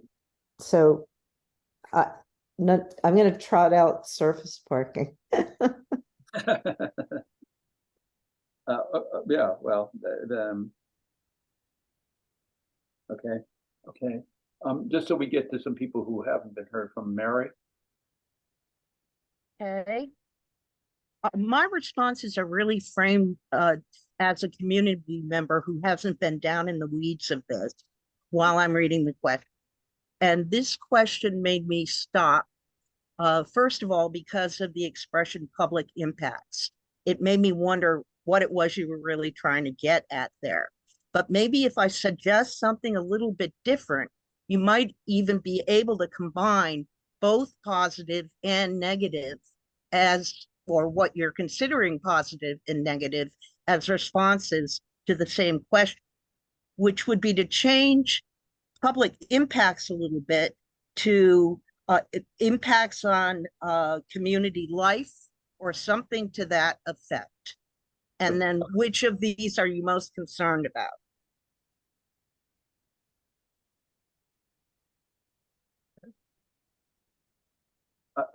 Public impacts, I understand. So see, basically, this is a spillover effect on the broader community as well. That's right. I thought circumstances, other circumstances in our community life, something to that effect. We'll have changes in other aspects of community life. And then I think you could combine what people see are as positive and negative. And you might even get some very interesting combinations of things there. Okay. Good. That's all I have to say. Okay, thank you. Michelle? Yeah, I mean, first of all, I think you have to be very careful in what you are labeling a positive. For example, to you, pulling the building up to the sidewalk, up to the street is a positive thing. As I've mentioned numerous times, I don't see that. That will mean the loss of beautiful, mature trees with their environmental benefits and shade. And, you know, I think that green buffer from the sidewalk is wonderful. And yet here it's like, oh, this will be a positive thing. And and enlivening it. I mean, I don't know. But the other thing, more to the point, this whole process has been driven by people that have supported this whole thing. The CAC was stacked with people who support it. Obviously, Office of Planning supported it. The ANC, the former ANC, basically the chair was all on board with what Ward 3 Vision wanted to do. This just, all this stuff is basically in the small area plan about all the wonderful things that will come from this. I mean, that view has already been expressed and basically has won the day, so to speak. I mean, the views of people who are concerned about this were basically ignored in the whole process. And we ended up where we are. So I can see the idea of trying to be fair or whatever, but gee, all this has been talked about in the small area plan, and all, it's just been all the rah-rah people for this have carried the day, and people that were concerned were just told, you just don't want change, and given the back of the hand. So that's my concern. Well, let me address two things. First of all, the particulars of this list, as I say, we can edit. I understand your view of the process when the word process applies to what's happened over these multiple years, but the process of writing this survey has tried really hard. We have tried really hard to come down the middle. We have tonight talked repeatedly about problems and tried to make adjustments to questions that accommodate Chevy Chase voice and some of its members. This is a place where it seems to me that there's a fairness argument And we have said repeatedly, one of the reasons we're talking about rejecting other questions is because we keep saying, well, much of the community simply isn't involved. So they don't have that history behind of that you're talking about when you use the word process. And so fairness in the document that we send them is important. And just talking about negative and not talking about positive is a real, seems to me, an unfairness. Now, Mary may have suggested a solution, which is we get rid of the word negative and we get rid of positive and we somehow combine them. But anyways, Ron. Can I, Go I'm ahead. sorry, can I just respond real quickly? I mean, Peter, I want this survey to be fair. I want this survey to be neutral. I truly do. I truly want to hear what the community thinks. And I'm not saying right now that, you know, my comments went to what went before. But the problem is we cannot ignore the fact that we now have a small area plan that I don't think most people in this community want, based on many discussions I've had.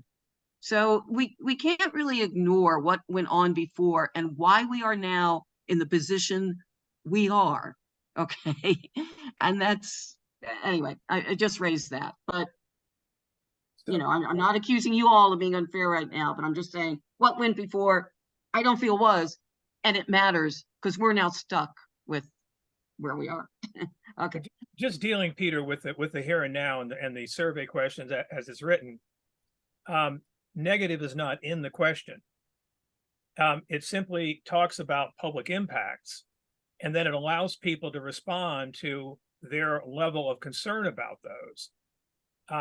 There's nothing inherently negative about simply identifying that some people in the community have raised the concern, we've heard it repeatedly, about the scale and style of development, and they would like the development, if it comes forward, to be consistent with neighborhood architecture and feel, just to talk about one item. They're not inherently negative. They're not mentioned as negative. The other thing that I would say, and I go back to this, the entire setup of this survey departs from the premise that advancing the city's affordable housing goals is what's on the table. That's what we're talking about. The background paper that maybe one could argue folks won't read, but it articulates the case for what the city is proposing to do. And it talks about the comprehensive plan. It talks about the small area plan. It talks about the fact that Chevy Chase has historically been the least diverse part of the city. It talks about all of that. So I guess I'm challenging the premise here a little bit, and I don't want to go to the other side and suggest that we need to laud the positive attributes of affordable housing in a Solomonic exercise, when what we're trying to do is express the concerns that have come up in the community and give people an opportunity to weigh in on it. Ron? I mean, I would just like to fully support Jim's proposal here. Bruce, in terms of these being key issues, these are key issues. This list is as close as I could come up with. I didn't come up with it, Jim did, but if I read this and I see the reasons why I have sat through these Zoom meetings and given about 50% of my workday to these efforts over the last 3 years. These are very important issues. The other thing is they are not automatically attainable just by somebody doing affordable housing. There are good developments and there are bad developments. And to tell DemPed that these are qualities that the community weighs in and says these are qualities that we want to achieve, goals we want to achieve in this new civic core development, is an important thing, because not every, there's going to be crap that's proposed as well as good stuff that's proposed. And this is, I think this underscoring that we have high expectations for what might happen here is an important message to DemPed. Just a quick question, Ron, and to Jim. Aren't these though already in the small area plan? I don't see why that has anything to do with anything. The question is, what actions do we want the ANC to support now, and do we want the city to support now? And actually, these different concerns cut in different directions sometimes. And if one of them is particularly important, one of these not. And the problem with putting them all in one is the word concern has an inherently negative aspect. So you got to figure out a different word, and maybe you can figure that out. But you can't say, these your concerns? But anyhow, I just think that if you don't include this, somebody like me who does want to see affordable housing built and sees some benefits, not just willy-nilly, but to sound development, I would feel like, well, I have no way to express my opinion about that, or to say what about that is particularly important, and let the powers that be know that. I would tell you also, Bruce, as I just said to Michelle, I mean, designing a survey around a plan that most of the community doesn't know about is not a wise thing to do. So I think we ought to, Cal, we'll take your comments, and then I think that, I don't know how we handle this, Bruce. I think maybe if Lisa comes back, we just vote. I mean, but sorry. Yeah, you're off camera. I'm not gonna lie down in front of the train on this. I logically don't understand it, but I've already expressed that. And I've indicated that there's background already that the community can read that explains what the entire proposal of affordable housing is about. We articulate that. So I'm fine. We can put this on, and then we test it and see how it runs, and go forward. Cal, excuse me for interrupting, but Bruce, I just looked at the impacts. Every one of the impacts is reviewed and assessed for adequacy in the building permit process by the city. Infrastructure, parking, schools, every one of those things is subject to study and regulation. So why ask people whether they're concerned about it? The fact that they've expressed their concerns a million times about them. That's why you ask. That's not having to be. And I'm saying we're expressing our concern that these goals, these potential benefits are achieved. I've already said I'm okay. I'm not gonna. I'm good. Yeah. Cal, very quickly, and then we move on. Yeah. So my comment is not about this. It's about last night on the call, I heard a very prominent community member say in January, the community unanimously shouted this and that and the other, or said this and that and the other, and not shouted. And now I'm hearing tonight, most of the people of the community, this and that and the other. I'm going to respectfully ask that people stop saying that. This is ridiculous, okay? We don't know what most of the people are. There's a couple of dozen people who are mostly the voices here, and there's a few hundred people behind those people who are the voices. That's still a little iota, and that includes all those organizations that are advocacy groups, okay? The truth is, we don't know what most people feel, want, or know. And so this has to stop. Okay. Question 6. Stuart. Hold it. Very quickly, Stuart, we need to move on. We're into our 6th hour of meeting, I think, combining the two from last night and tonight. Go ahead. Yeah, well, there's so many different things that I would like to address, and I really don't appreciate being castigated about shenanigans in the chat. When you shut the chat down so only you guys can see it and not the community members, and I have put nothing offensive and nothing that can be construed as shenanigans in the chat ever. So I don't appreciate that kind of attitude towards me and my comments. I've spent many, many hours over 3 years on these things. And unlike Ron Eichner, I haven't spent 50% of my work time on it. I spend all my work time working. And then I come and spend my evenings doing this kind of thing. So I'm sorry. I appreciate all the work that's being done by volunteers in this community. I appreciate all the effort that's going into this. I think you're working extremely hard, and it's frustrating and you're spending a tremendous amount of time, and I greatly appreciate that. I have a lot of concerns. I know the smart air plan now is basically a given. That was a flawed process. The comprehensive plan is a given, another flawed process. But I'm looking at the community center out my window right now. These things have tremendous implications for me and my family. I have 2 disabled family members. And when I keep raising issues about people who are disabled, people who are elderly, which I'm clearly getting more and more every day, to ignore and to belittle some of these concerns is extremely frustrating for me to bear. And I know we're all tired. We all have very long days, and you guys have lives outside of this process as well.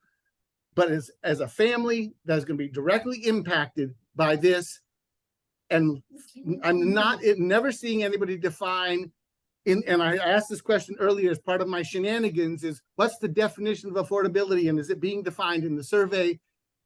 And or at least given resources to people to find out what affordability is, because that's an extremely subjective term. It's like saying something significant. Significant to who? Substantial to who? That has to be defined. People have to know what affordable housing really means and affordable to whom, because everybody has in their own minds what affordability is. So those kinds of things have to be dealt with. And you ask people, I support affordable housing. I do not support what I've heard the city define as affordable, because in this neighborhood, the income levels they're talking about is what would be affordable in that luxury housing that's likely to be built over there if they get away with surplusing it, is not going to be affordable to the people that we all want to have affordable housing, to workforce housing for people who are working in the neighborhood in blue collar jobs, police officers, nurses, bus drivers, school teachers. That's not going to be affordable to them. And so you can see why I use the chat, because I'm more cogent in the chat and more controlled. But thank you. Like I said, I appreciate all the hard work that's going into this. But there are a lot of people who are advocates for these kinds of things, from the Washington Interface Network, from Ward 3 Vision, for people who are professionals and professionals associated with developers, whether they're nonprofits or not. And I can't compete with them because I don't have time to go burrowing down into all these arcane regulations, because I, like many of you, I have a full-time job. It's keeps me darn busy. So thank you for listening to me. I think we do define affordability. I think we have been listening.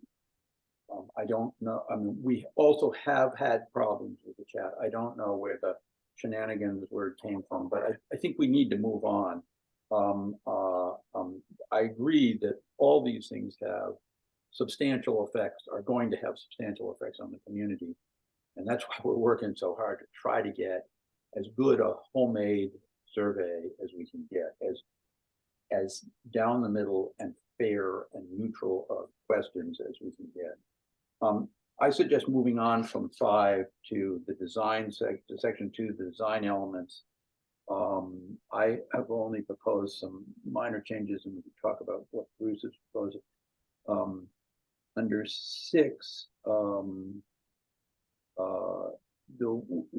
we heard suggestions from 2 people, Andrea Rosen and Jim Feldman, and we heard suggestions from others, I'm sure, but the 2 that I responded to or tried to respond to is on 6, under 30%, we said that's the required minimum, and Andrea pointed out that that's actually not strictly true. So I suggest changing required minimum to the amount the city says it will include. This is under 30% of housing units should be affordable. You want me to, if it would help people, I could read the whole question. It's, if the community center and library site is redeveloped with housing, how much of the housing do you believe should be affordable? As a point of reference, the city has indicated 30% would be the minimum. Actually, given that it says that in the text, then maybe we could just remove the amount the city says will be included altogether, which I think would address Andrea Rosen's problem. Jim Feldman points out that responding to these affordable levels of affordable units, the percentages of affordable units, behind the veil is all sorts of technical issues about financing and about, you know, the city's financial capacities and so on and so forth. And he suggests adding an option of as large a percentage of affordable housing as can be financed, is the way I phrased it. So I would, the suggestion I make here is we go 30% of the options to answer the question are 30% of housing units should be affordable, up to 50% of housing units should be affordable. I would drop up to 75% of housing units and then say up to 100% of housing units should be affordable. And then add Feldman's as large a percentage of affordable housing units as can be financed as an option. And I do not support any affordable housing at the community center and library site as another option. And I have no opinion to final. Any views on that? And let's see what Bruce said. I didn't change anything on this. So, yeah, mine was the same.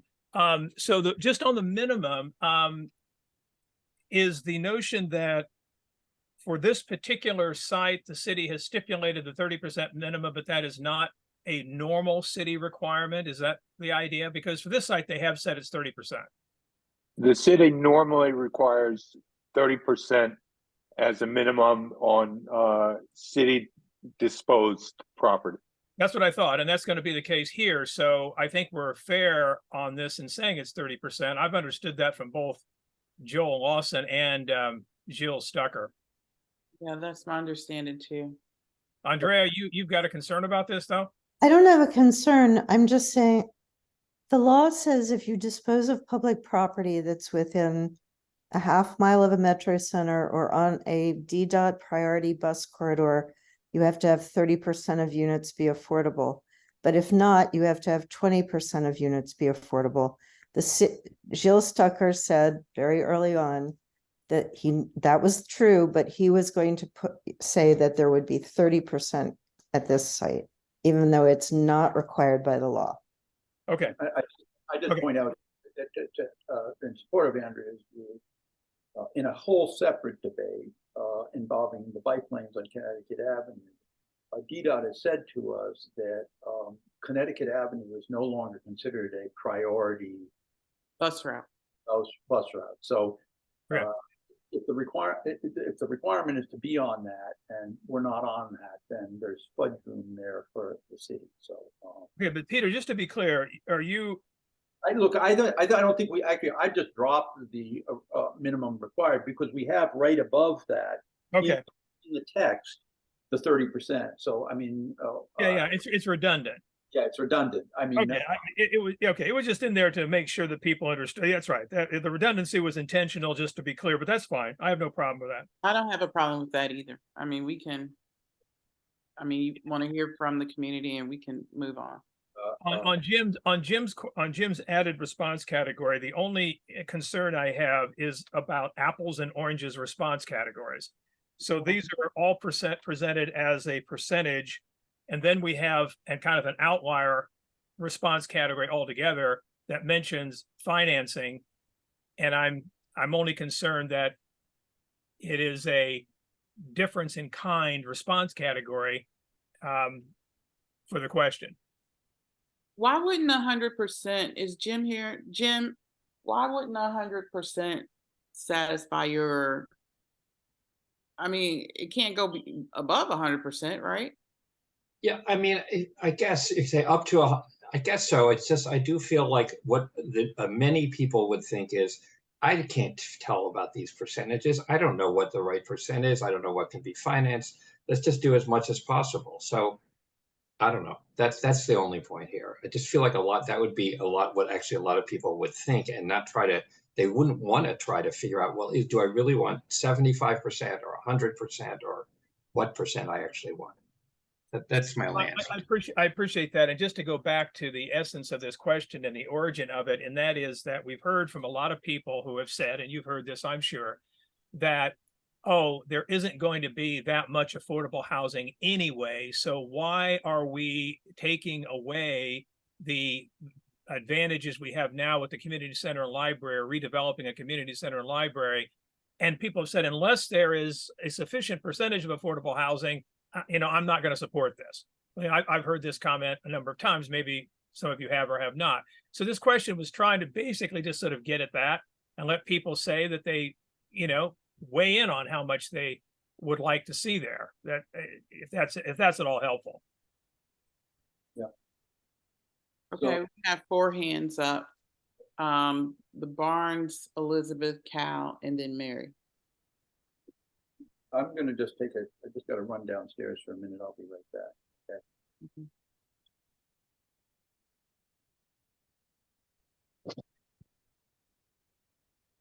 And Michelle.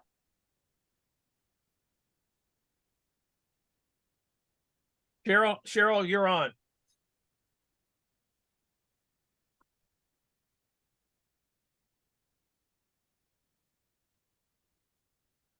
You're muted, Cheryl. You can come back to them. Elizabeth? I'm gonna, if you don't mind, let Michelle and Mary go first. Okay, Cal? I'm just going in order. Yeah, just come back to me. Okay. Mary? Here again, I'm expressing my confusion as to what these questions were trying to get at. If I came against 6 and 7 immediately, I'd be tempted to skip them. And as I look at the survey, question number 8 provides a little more context. And I'm wondering whether that shouldn't come first. I would think I didn't know what I was talking about at all, answering 6 and 7 just out of the blue. Okay. All right. Got it. Cal? Say Are you me. on me or Cal? I was going back to Cal because we skipped Cal. Okay. Well, you were skipped Cheryl too. We're going backwards. Okay, that's fine. I got it. So a couple of things. One is there are people, and of course, I'm not going to try to say how many because we don't know, who want exactly 100% affordable housing and no less. And I mean, I'm not advocating necessarily put a response category that says that, but I hope they're satisfied with the up to 100%. I mean, some of those people are pretty adamant about that. So I just want to say that trying to guess the percentage, there's a lot of people who don't want to guess at the percentage. It's 100% for them, just as there are people who want 0. The other thing I wanted to say is about the order of these questions, as I've been looking at them. Question 4 is about I support development of, and then there's this question 5 that has a bunch of different sort of categories of things. And then 6, 7, and 8 sort of go back to, it seems like 6, 7, and 8, whatever order those 3 come out in, belongs more with question 4. The risk of putting them all together is that the survey becomes kind of monolithic in its one section, and people will go, oh, this is too much of the same thing. But I'm a little concerned about jumping back and forth between the difference between the response categories in question 5 and the response categories in 4, 6, 7, and 8. Okay. Cheryl? Thank you. I asked Jennifer Steingasser at a public ANC meeting about how many units would be on this site specifically. And she said between 100 and 200 units. And we asked how many of those would be affordable. And the response was that those affordable units didn't even necessarily need to be on this site. So that's one thing about the affordable housing. And this doesn't even take that into consideration. It just talks about affordable on the site when we've been told by DumpEd that they might not even necessarily need to be built at the same site. They can put them on another site. They can locate them elsewhere. And I know that Andrea has issues with this particular question, but it's our understanding, a legal understanding actually, that if the developer provides the library space or a public resource space like a library, that they're exempt from having to build any affordable housing. So those are questions that the 1,000 Chevy Chase Voice petition signers have concerns about. And I just also wanted to point out that the 1,000+ people who have signed the petition have signed a petition stating that they don't want any housing on the site. So I would like to see added to the list here that not just affordable housing, but any housing. We don't want to see any housing at the site. And that's not covered here. I know you save yourself with the if, but it seems to me that you might want to include another category here that says, I don't want to see any housing at the Chevy Chase Commons site. Well, any housing would include affordable, so you don't need one, right? Can you just take out the word affordable and say, I don't support any housing? So I just want to say that's an option in question 7. I do not support any housing at the community library site. Right, I know. You know, I'd like to see it included here. Yeah, okay, all right. I mean, that's not a big give. I mean, it seems to me that if we have it in 7, we're trying to be parallel as possible. It should be. Yeah, right. It's an inconsistency and it's elsewhere. Yeah, okay. Okay, good, Cheryl. Okay. Thank you. Elizabeth? Actually, that was my point also. I think it's misleading to just say affordable housing in this question. So thank you. We'll keep it consistent. Michelle? Thank you. I was going to raise that also, but it also just occurred to me, and I don't want to belabor it or come up with any ideas. For some people, their answer to this question may dovetail into number 8. They may want a certain percentage of the number of units would depend on, the income level, whatever, just a thought. But I have a question. I'm sorry, this isn't really about the survey, but it sort of is, since we're saying that 30% would be the minimum. The city keeps saying that. I have a question. If you don't know the answer, it's fine, but maybe even Eichner would know this. If no developer says that they can make the 30% work, but they come back to the city and they say, tell you what, 30% isn't going to make it. We just can't make a go of it. But we could do 20%. Seems to me the city wouldn't walk away from that. So does even though they keep saying 30% will be the minimum, if no one bites, but they get a lower amount, would they go along with that? Do you know? And if you don't know, don't worry about it. I certainly know. I can't answer what they would do in that case on this site, but the city has been known to pull RFPs basically off the table and reissue them at a later date in order to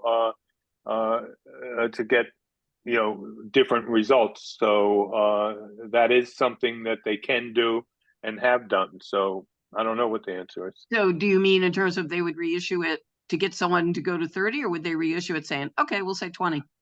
Well, if a developer comes and says, I want to do 20 and nobody else is there to offer more, they're going to give a reason.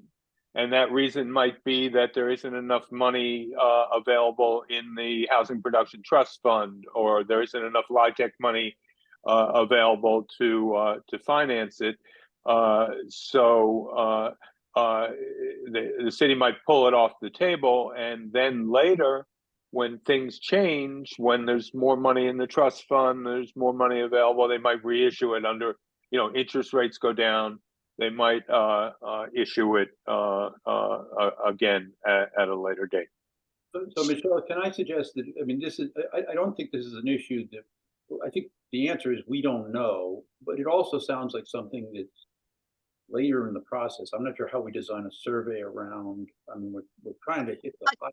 Yeah, I'm not suggesting that, but I'm just, we're all kind of going with the idea that it will be a minimum of 30 and 30%. I'm just, not sure we know. But yeah, no, you can't get into that in the survey. I'm What we're asking people is what they want. That doesn't say the city's going to deliver it. I don't think the survey can go to that. Yeah, well, it's just a matter of will it really honestly, be 30%? For what it's worth, I think that all hell would break loose. The mayor would be going against her core policy for housing and everything. I can't imagine that happening. John, Jim.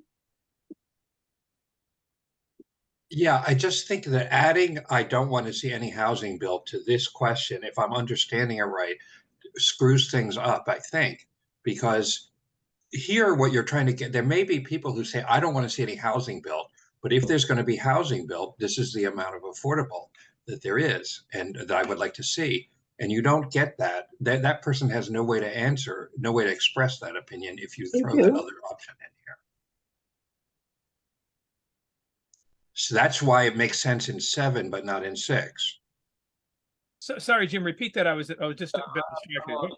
Yeah, if you throw into 6, if I'm looking at the right thing, do not support any housing at this site, Right. like it is already in 7. Was that what you were thinking you were going to do?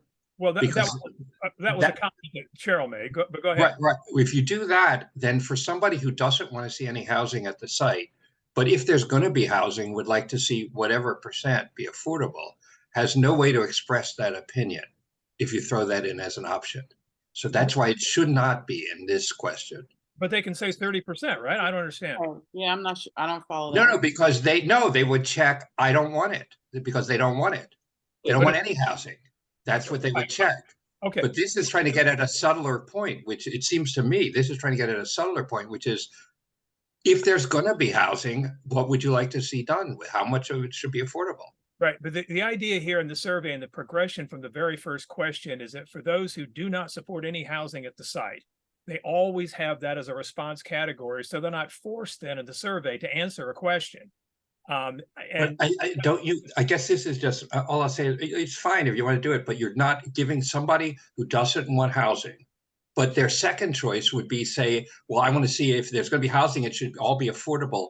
They have no way to express that opinion. Well, that's a subtlety beyond the survey here. Yeah. Well, it's also, but you can deal with that by saying, well, I don't know.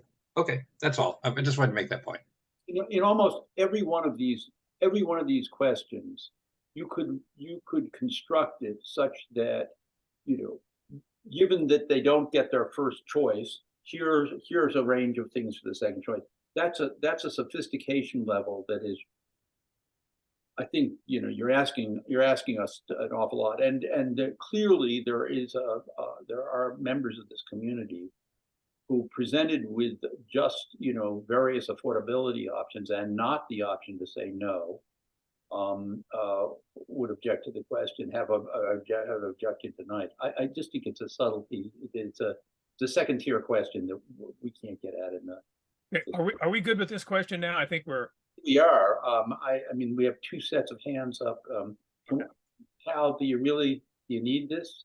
Yeah, I'm with Jim. I just got to say, I think trying to put that in every question does limit the subtlety that you're talking about, and you have an opportunity to have that subtlety. And so if they check the box, I don't want any affordable housing, in all the places where it's affordable housing, and then they also check the box where it says, I don't want any housing in the places where it's that, they're covered. That I don't want any housing does not have to be in every question. But if they've already said at the top of the survey they don't support any housing, then to come in and say they support 30% housing here is totally logically inconsistent. So I agree. It's got to be. But people are logically inconsistent and irrational. I know, Cal, but we can't account for it. Really? Yeah. I think we can move on with this. I mean, the survey committee has already agreed that we're going to give people an option if they don't want it to say that. we've already agreed to that. So I just, I just said what I wanted to say. okay, and, so let's move on. So I have very few other changes. Jim Feldman had a suggestion for 7, but I think the question allows for his, he suggests that we add a sort of a mix of, an option to choose a mix of units. But you can just check all those boxes if you like. We have to all that apply.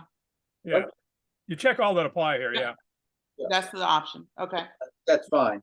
On question 8, I just point out that Stephen Schwartz last night suggested putting dollar amounts for the answer options of extremely low income. My own view on this is that we've discussed this and we like specificity, but I think that it would make these questions incredibly long. For example, under any of these categories, low income, earning up to 50% of median family income.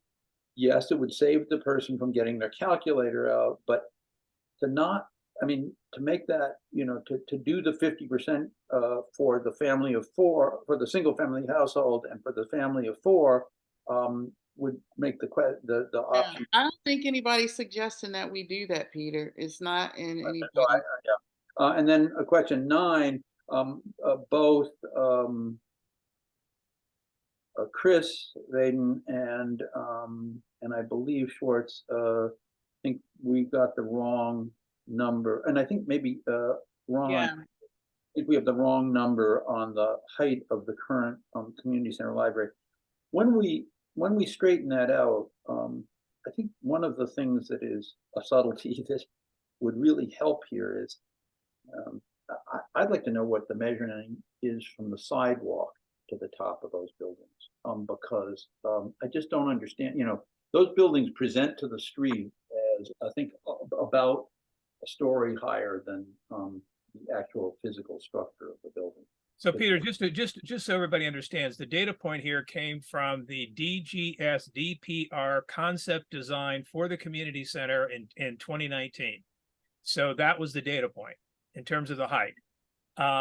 It's if we want to look at something else on that, I do think it's important to indicate how high they are currently, because we're talking about this site. And as a reference point, we just need to get the height right. All I'm saying is get the height right. Suggest, Bruce, do the other folks that are saying we got it wrong, what's their data point? What data point do we have to reference? Can I explain? Yeah. Jerry Mallitz had in his newsletter his way of measuring the building height. I believe he's using Google Earth. I'm not 100% sure. And he measured from the ground, where the building hits the ground, to the top of the mechanical penthouse, and got 56 feet. I believe, Bruce, if you saw a number of 36 feet or 32 feet or whatever, the way that would be a height to the parapet of the roof, not to the top of the penthouse. That's how that sort of thing is done. So if you add that 36 feet with an 18-foot penthouse, you get the 56 feet that Jerry measured in place. And I've pushed it on this too, because we have been talking about building heights at Mr. Goslin's insistence to the top of the penthouses of the new buildings. So we need to be consistent with how we frame building height. So if the proposal in the zoning is 80 feet to the including the penthouse, then the community center needs to be listed at 56 feet, including the penthouse. So just on that, here's the reality check. Because if you look at the response categories, 56 feet would be between 50 and 60, obviously, nearer to 60 slightly, into 4 to 5 stories. So imagine you're a person taking this and you see that the current community center is listed as 56 feet high. And then you see 56 feet is nearly 60. That translates to 4 to 5 stories. And you go, wow, the community center is 4 to 5 stories. The community center doesn't appear to be. So there's a reality issue here, Ron. I just think we need to verify the height. I mean, whatever we do. I mean, you can go back and go to Jerry's newsletter. He has step-by-step I read his instructions. newsletter. I got it. I think we have to. Right. So you can do it yourself. But I feel really strongly about this because you got people out there saying, oh, these are high-rise buildings. We're going to be Bethesda and everything. So the relative height, how high things that you can go look at are, is very important to giving people a context to react to this question.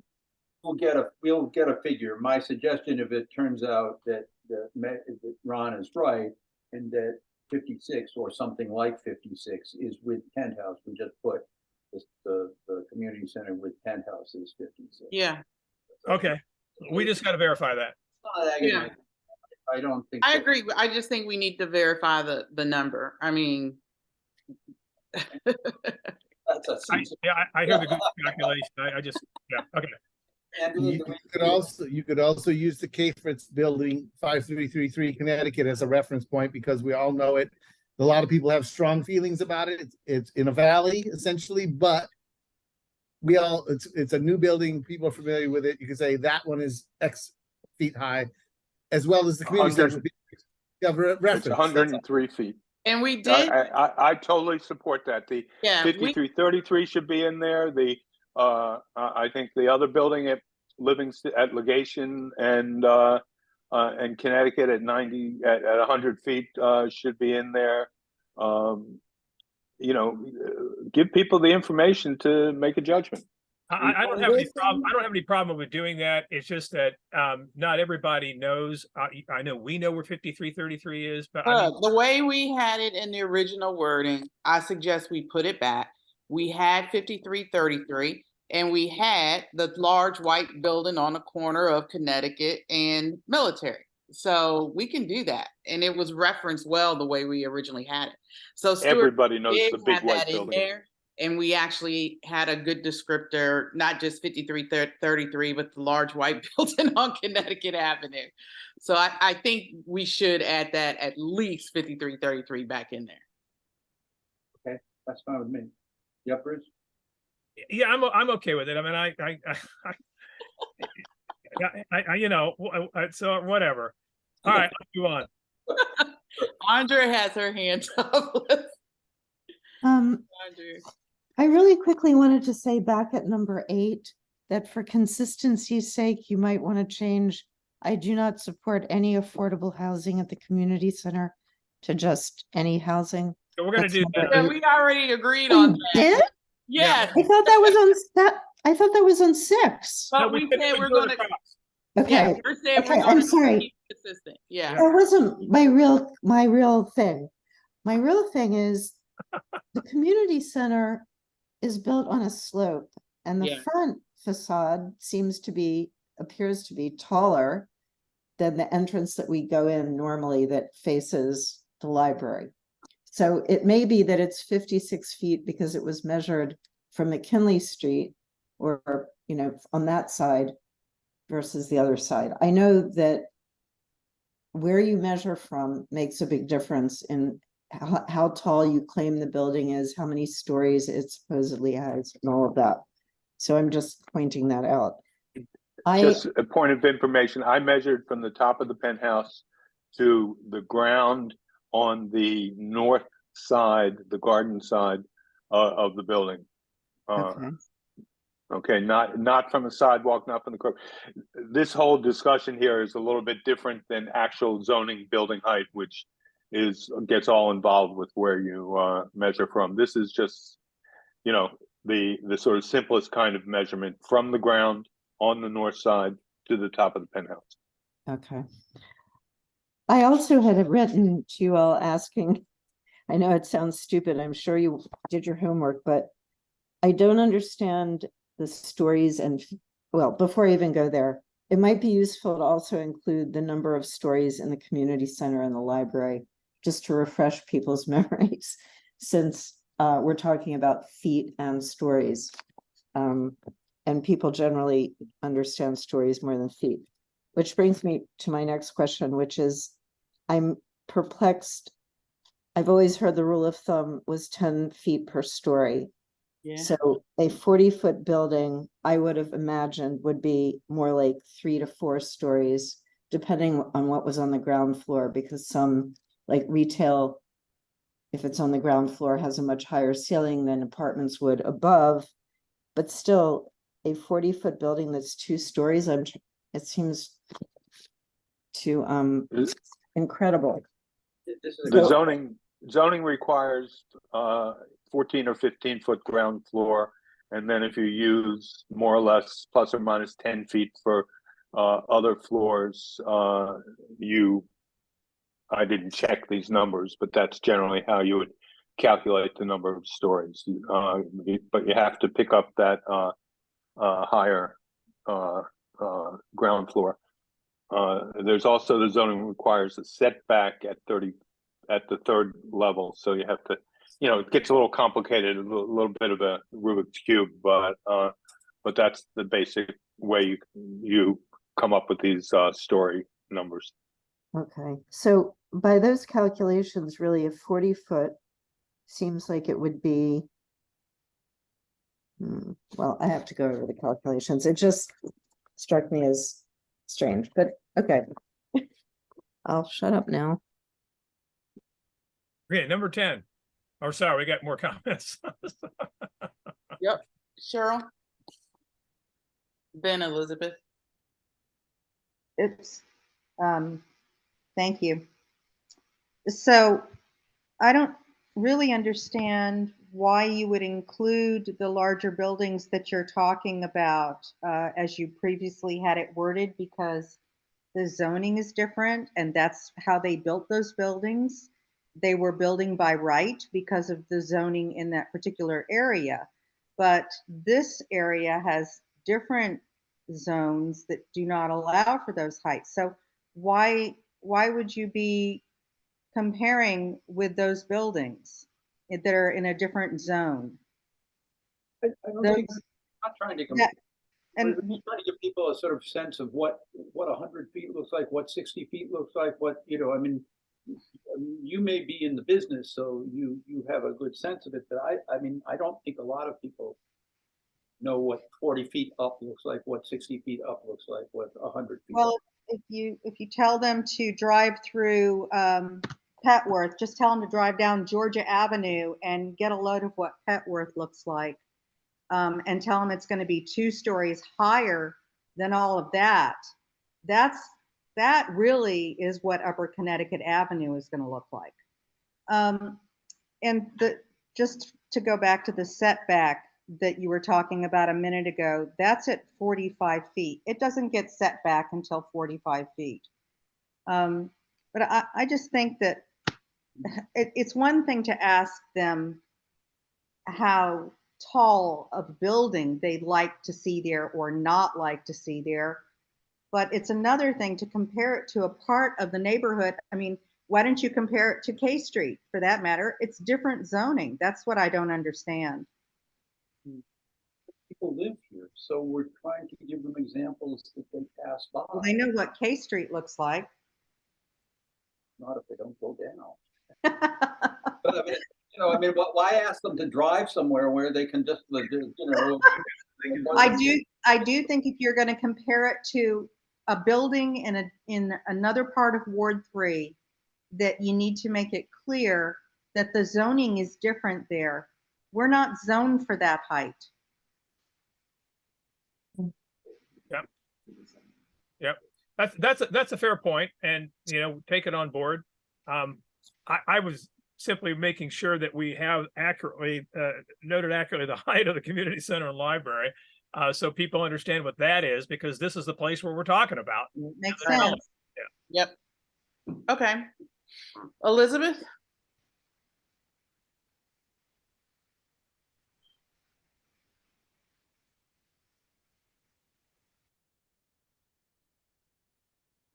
Coming on, Elizabeth? You might be muted, Elizabeth. Yeah, Elizabeth, you're muted. Oh, sorry. Good evening. I think this question on the height and in particular, the comparisons that you make that you were just discussing, if I followed it correctly, is really important and really a little bit tricky. As you know, in another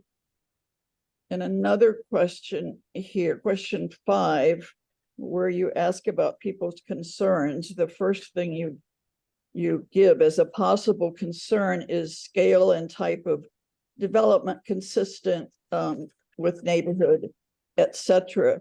So if you're going to give the height comparisons that were just mentioned, I think you should, and I take Peter's point, I agree that they should be the height comparison should be to things in the neighborhood. So I'm not for the K Street comparisons. If I weren't, I would be upstairs. I know. So I think if you're going to give these comparisons, then I think you should include buildings such as the theater. In other words, I think you should include the height of a couple familiar buildings in that 3 or 4 block area, because that's really people's concern, is how will the height of the new building, you know, how will it compare, how will it look, how will it fit in to the existing architecture? I think that makes sense, and I think people understand where the Avalon is. Right. A lot more people are gonna know where the Avalon is than 5333. Exactly. All right, we can take that on board, Elizabeth. Thank you. So, Lisa, Peter, question 10. I saw 10 and I'm okay with that. Did you see that there was one additional response category? Yeah. I'm okay Okay. with that. Okay. Just to be clear, Andrea wants us to insert in the answer options, have them read, for example, the first one, I would prefer taller and narrower buildings, comma, including housings, comma, some affordable, comma, with more open / green space. So I guess I'm not clear. With all due respect to Andre on that, my eyes just glazed over and I wasn't looking at the question. Sorry, that was a little complicated. I know, I'm having trouble at this time of night figuring out what I meant, even though I thought it was very important when I wrote it. But again, we're just trying to make a very simple comparison on the density issue, right? It's trying to do our best to get at that without getting into Florida area ratios and all that kind of stuff. Okay, I'm sort of remembering. Early in this survey, you referred to redeveloping the community center and library as an option just by itself. So your logic is that basically we're only going to be talking about taller, narrower buildings if housing is also part of the mix. Is that right? Okay, so in the introductory sentence, I suggest that you say trade-offs are likely in redeveloping the community center and library site to introduce housing, not to achieve more affordable housing, because first of all, there's no affordable housing there now. In fact, there's no housing there. So, I mean, I realize that, okay, anyway. So I would just say to introduce housing, including affordable housing. So Andrea, the idea of more is in reference to what otherwise would be there if you didn't have the trade-offs. Right. Not assuming that the housing is already there. Yes, but I mean, it is a little ambiguous. Well, it's set up as a comparison and a contrast, but we can work on it. I would just urge you to say the idea is to introduce housing. Okay, I see your point. Maybe you can make it less ambiguous. I'm sorry, I struggled with it when I read it the first time, like I read it 3 times and I can see even now that I still misinterpreted it. So, Okay, all right, well, we can try to clean it up. okay, thank you. Yeah. Okay, but we've got lots of hands raised on this question, so. Lisa? You want to call? You can go on. Yeah, well, I don't, in the order I'm looking at it, Michelle, then Stuart, then Jim, then Elizabeth, and Ron.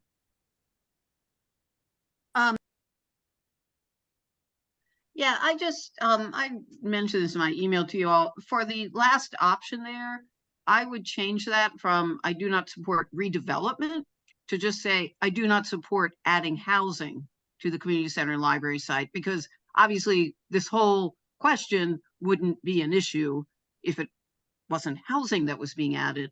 And there are people who may read that and say, well, wait, I do want to redevelop just the community center and the library. What I don't want is housing added on it.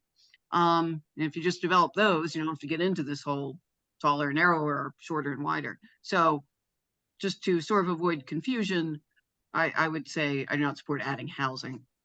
Okay. As opposed to redevelopment. Okay. All right. Very good. Stuart? Oh, thanks, Bruce. I was just wanted to, since there were some comments about why 5333 Connecticut, and part of the reason I suggested that was because of massing. One of the things that have been suggested for the Civic Corps site is considerably more massing on the site than exists there now, and less green space, and 5333 sort of did the same thing. They optimized as much as they could, put as much building as possible on that site, and that would make it comparable to some of the suggestions we've seen for the Civic Corps. That's why I was suggesting that one. Okay. Thank you. Thank you. Thank you. Elizabeth?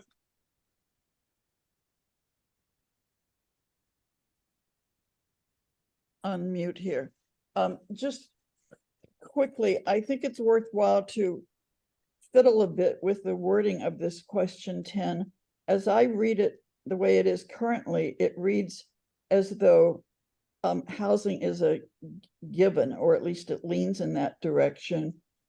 And I think it would be more neutral if it began something like, if housing is included in a redeveloped community center and library site, there will be design trade-offs, period. And then you can go on with another sentence where you describe those design trade-offs. Okay. All right. Got it. Thank you. Jim? My concern is the word likely. I can't figure out how likely any of these trade-offs are. Are they likely, possible, necessary, certain, maybe? So I just think you should say maybe. Trade-offs may be necessary. Just use the word may, which is a very neutral word. And then if they're necessary, they are. If they're not, they're not. It doesn't actually raise the question of what you mean by likely. Okay. Thank you. Ron?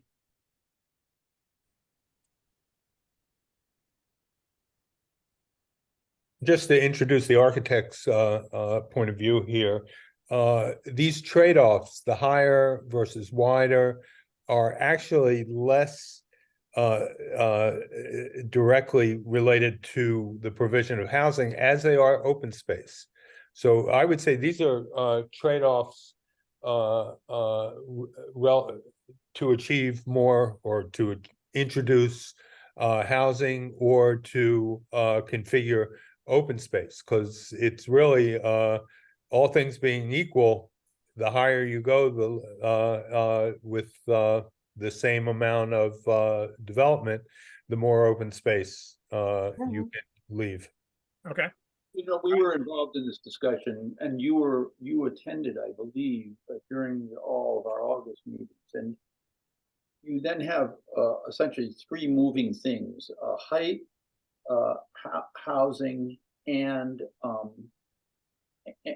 open space. And the worry that we voiced during these meetings was that we got too many moving parts to the question. So Peter, I totally understand. This is another one of those questions where I'm perfectly happy getting rid of it because I'm not sure what actionable information we get from it. What's the proxy for size? Good question. Besides height.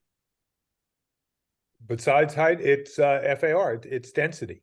Yeah, The but that number- the that's nu- I know, but we've talked a lot about that. I know. It's so complex to express, right? So Yeah, I mean, you know, you could just, I guess, without getting into trade-offs and all that, which is what people are having trouble with, if you could just sort of say to people, buildings of a certain size can be narrower and higher or lower and wider. Do you have a preference?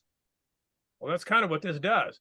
Yeah, but it ties it in with, you know, what do you mean trade-offs? What do you mean of housing or open space, you know?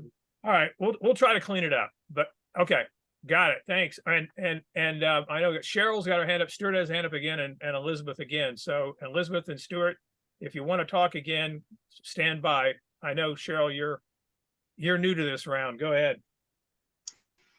I think that saying it's likely is, or, you know, being mild mannered about this, or neutral, as someone said, is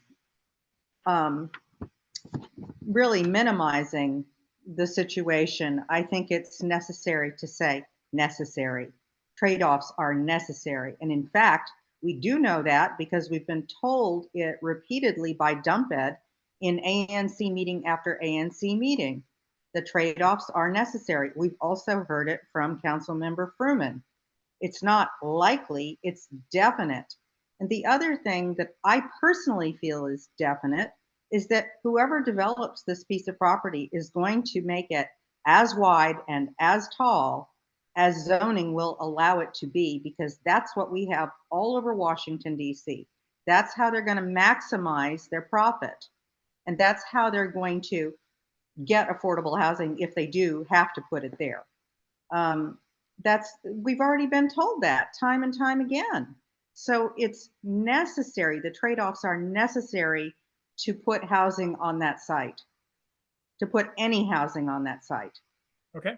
I'm going to jump in here, Cheryl. If you actually look at the zoning, that you can, given what the FAR is, you can get that many square feet in a taller, narrower building or a shorter, wider building. You can get your maximum gross floor area. And not disagreeing with that, but I know what developers in Washington, D.C. do to maximize their profit. I said their profit can be maximized either in a tall, narrow building or a shorter, wider building. That's what the question's getting at. And so why do you think that, well, then obviously trade-offs are necessary, but why do you think that the developer won't build it as wide as he possibly can and as tall as he possibly can? Because that will maximize the profits most. I just said I expect they will do that, Yeah. but there are choices to be made as far as the building that goes on the site. It could be 4.5 stories high and fill up the site, or it could be 80 feet high and sit on a corner of the site. Those are very, very different things. So I think we're okay with the question then. Just as long as you say necessary rather than. I got it, Cheryl. I got it. All right. So 11 and 12 and 13 are these same old question, and with the response categories we've talked about 300 times. The only question I think we have is 11. Do we move over to categories either at the beginning or insert them in there? I thought we agreed we would. Okay, good. Oh, that's fine. Yeah. Okay. And they would come first as opposed to being asterisked. Right. Yeah. Okay. Good. Mary, you got your hand up. Who has their hand up? Mary. Go ahead, Mary. Sorry. I was trying to look at 13 because my direct comments are about 11 and 12. was the wording, do you think are most important, intentional in 11 and 12? 11 and In 12. other words, that this should be, to me, that wording implies what would you most want? And I would like to suggest that we look for a little bit of altruism or broader thinking here, and that it be rewarded somewhat to think about the community. And, you know, I'm 68 years old. I don't have grandchildren, but I immediately prioritize some of the kids' things, for example. So that maybe the question should be reworded something to the effect of, what do you think are most important for members of the community to have available? Well, we could do that, although I don't really know, Mary, if I were filling this out, which of these amenities you would prefer. I know I'm not sure I know which ones I prefer, but well, so you're well, but that's what I'm getting at is asking people for their sense of what a community needs. Okay. All right. And what makes a good community. And I think you immediately means that people are going to transfer that to themselves as what they would use. Yeah. Even though the word use isn't in the question. Okay. Okay. That's all. Okay. Thank you. Thank you. So with that, and with the addition, Michelle, go ahead. I just can't resist saying again what Mary is saying. I said it before. You limit it to 5, it's going to screw that up in terms of important to me, important to the community, not enough choices. Okay. All right. Got it. Okay. All right. So adding what we'd indicated from question 2 to the top of question 11, putting that first, and taking on board what Mary and Michelle have offered as guidance. We'll think about that. 11, 12, and 13, are we good? Yeah, I think we are. Okay. So I mean, I think we've got, I didn't get to 14, but there was a lot of, how did you word 14? Did you rework that? I could rework it. I had a reworked version of it. The important part about this is that when we tell people that the community center could have public facing community groups, some context there that the ANC is already in the community center. In any event, we can shorten this question surely, but do we want a question in here about space in the community center for these groups?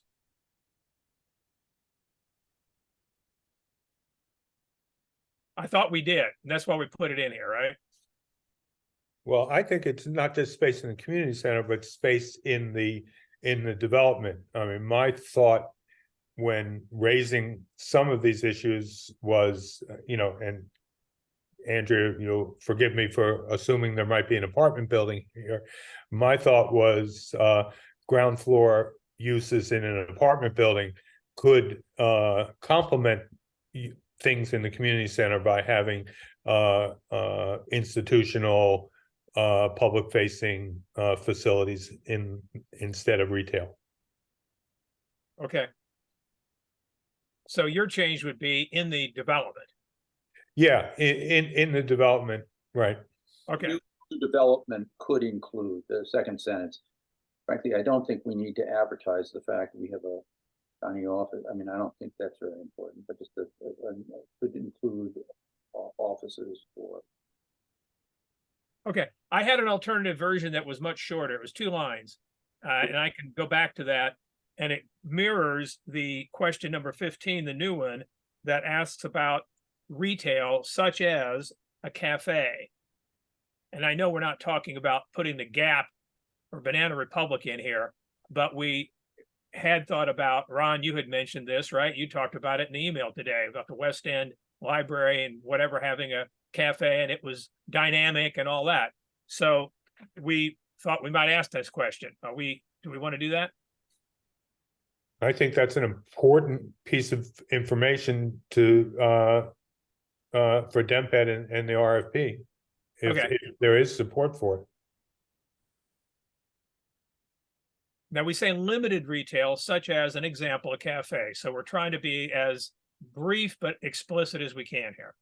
Yeah, I think that if I'm looking at your question 15, it's you have, I mean, I think taking Ron's point, we want to change that to a new development or a new facility at the community center library site. Okay. I mean, just so that we don't say what building or what part of the building or anything of the sort. Okay. Okay. Okay. So shorten question 14, make it parallel to 15. And then we're good with those. We talked about the underground parking before. We said we'd come back to it and introduce surface as well as underground. Correct? Is that our thought? Okay. So, Lisa, I think given we've gone through a lot of material here, I think that Bruce and I, and you, you're going to be in federal court again tomorrow. Bruce and I need to work through the wordsmithing here and turn this around and get it so the three of us can take a look at it. Do you have any ideas about how you want to proceed from here? So I'm off tomorrow from grand jury, but I have the 6:30 MPD meeting. Why don't we just do it kind of like we did the last go around, combine it and try to get to it again before Tuesday. I can make these corrections that we talked about tonight. Okay. Tomorrow, Peter, and we can look at your wording as well. Feel free. I'll share mine. And I'm available if you want to tee up another survey committee meeting ad hoc at some point and to talk about it further. I'm good. And I just suggest that I've got obligation. I've had to move off a family obligation tonight to do tonight. We're in our 8th hour of meetings in 48 hours. So if we're going to do this, can we do it at some other time of the day so that I can keep my evening of obligations, have some evening tomorrow night, Thursday night, and Friday night? Yeah, Thursday all day. I'm in an all day conference, but tomorrow's okay. Friday's okay. Yeah, sure, Peter.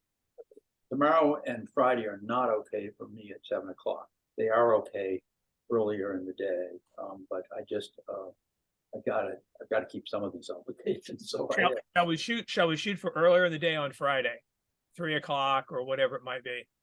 Well, I'm on grand jury. You're on duty. Oh, okay. So, and I won't know. We'll have circulated to you, Lisa, what we garnered from tonight and try to put together a combined thing. Okay, let's just do that. Okay. All right. All right. Thanks all. Thanks everybody. Michelle, did you have your hand up again? Are you just waving goodbye to us? No, God, we all want to wave goodbye, don't we?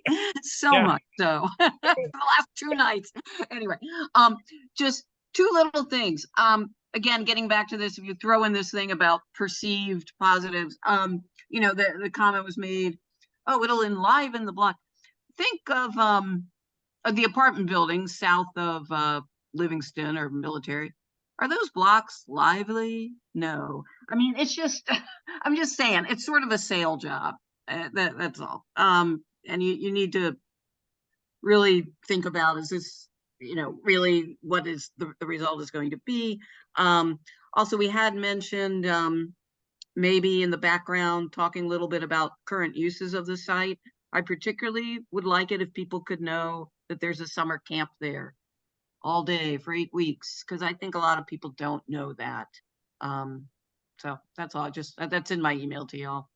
Something to think about. Okay, thank you very much. We're going to say goodnight, Gracie here. Cheryl, did you have a burning comment? Yes, just one question, one request. Will you send us your revised draft and let us know when you are planning this meeting? How will you do that? We'll put out a notice of some kind, or yeah. Yeah. We'll publicize it, right? So it's a public meeting. Survey committee meetings are public. Right. So you'll send around a notice or post it on the ANC and make the draft available to us. Sure. we have to figure it out first. We got some wordsmithing, to do and comparing of notes. So it's not necessarily going to be tomorrow or the next day, but by the time we meet, we'll send it around. Thank you. Peter, can you hang on for a minute?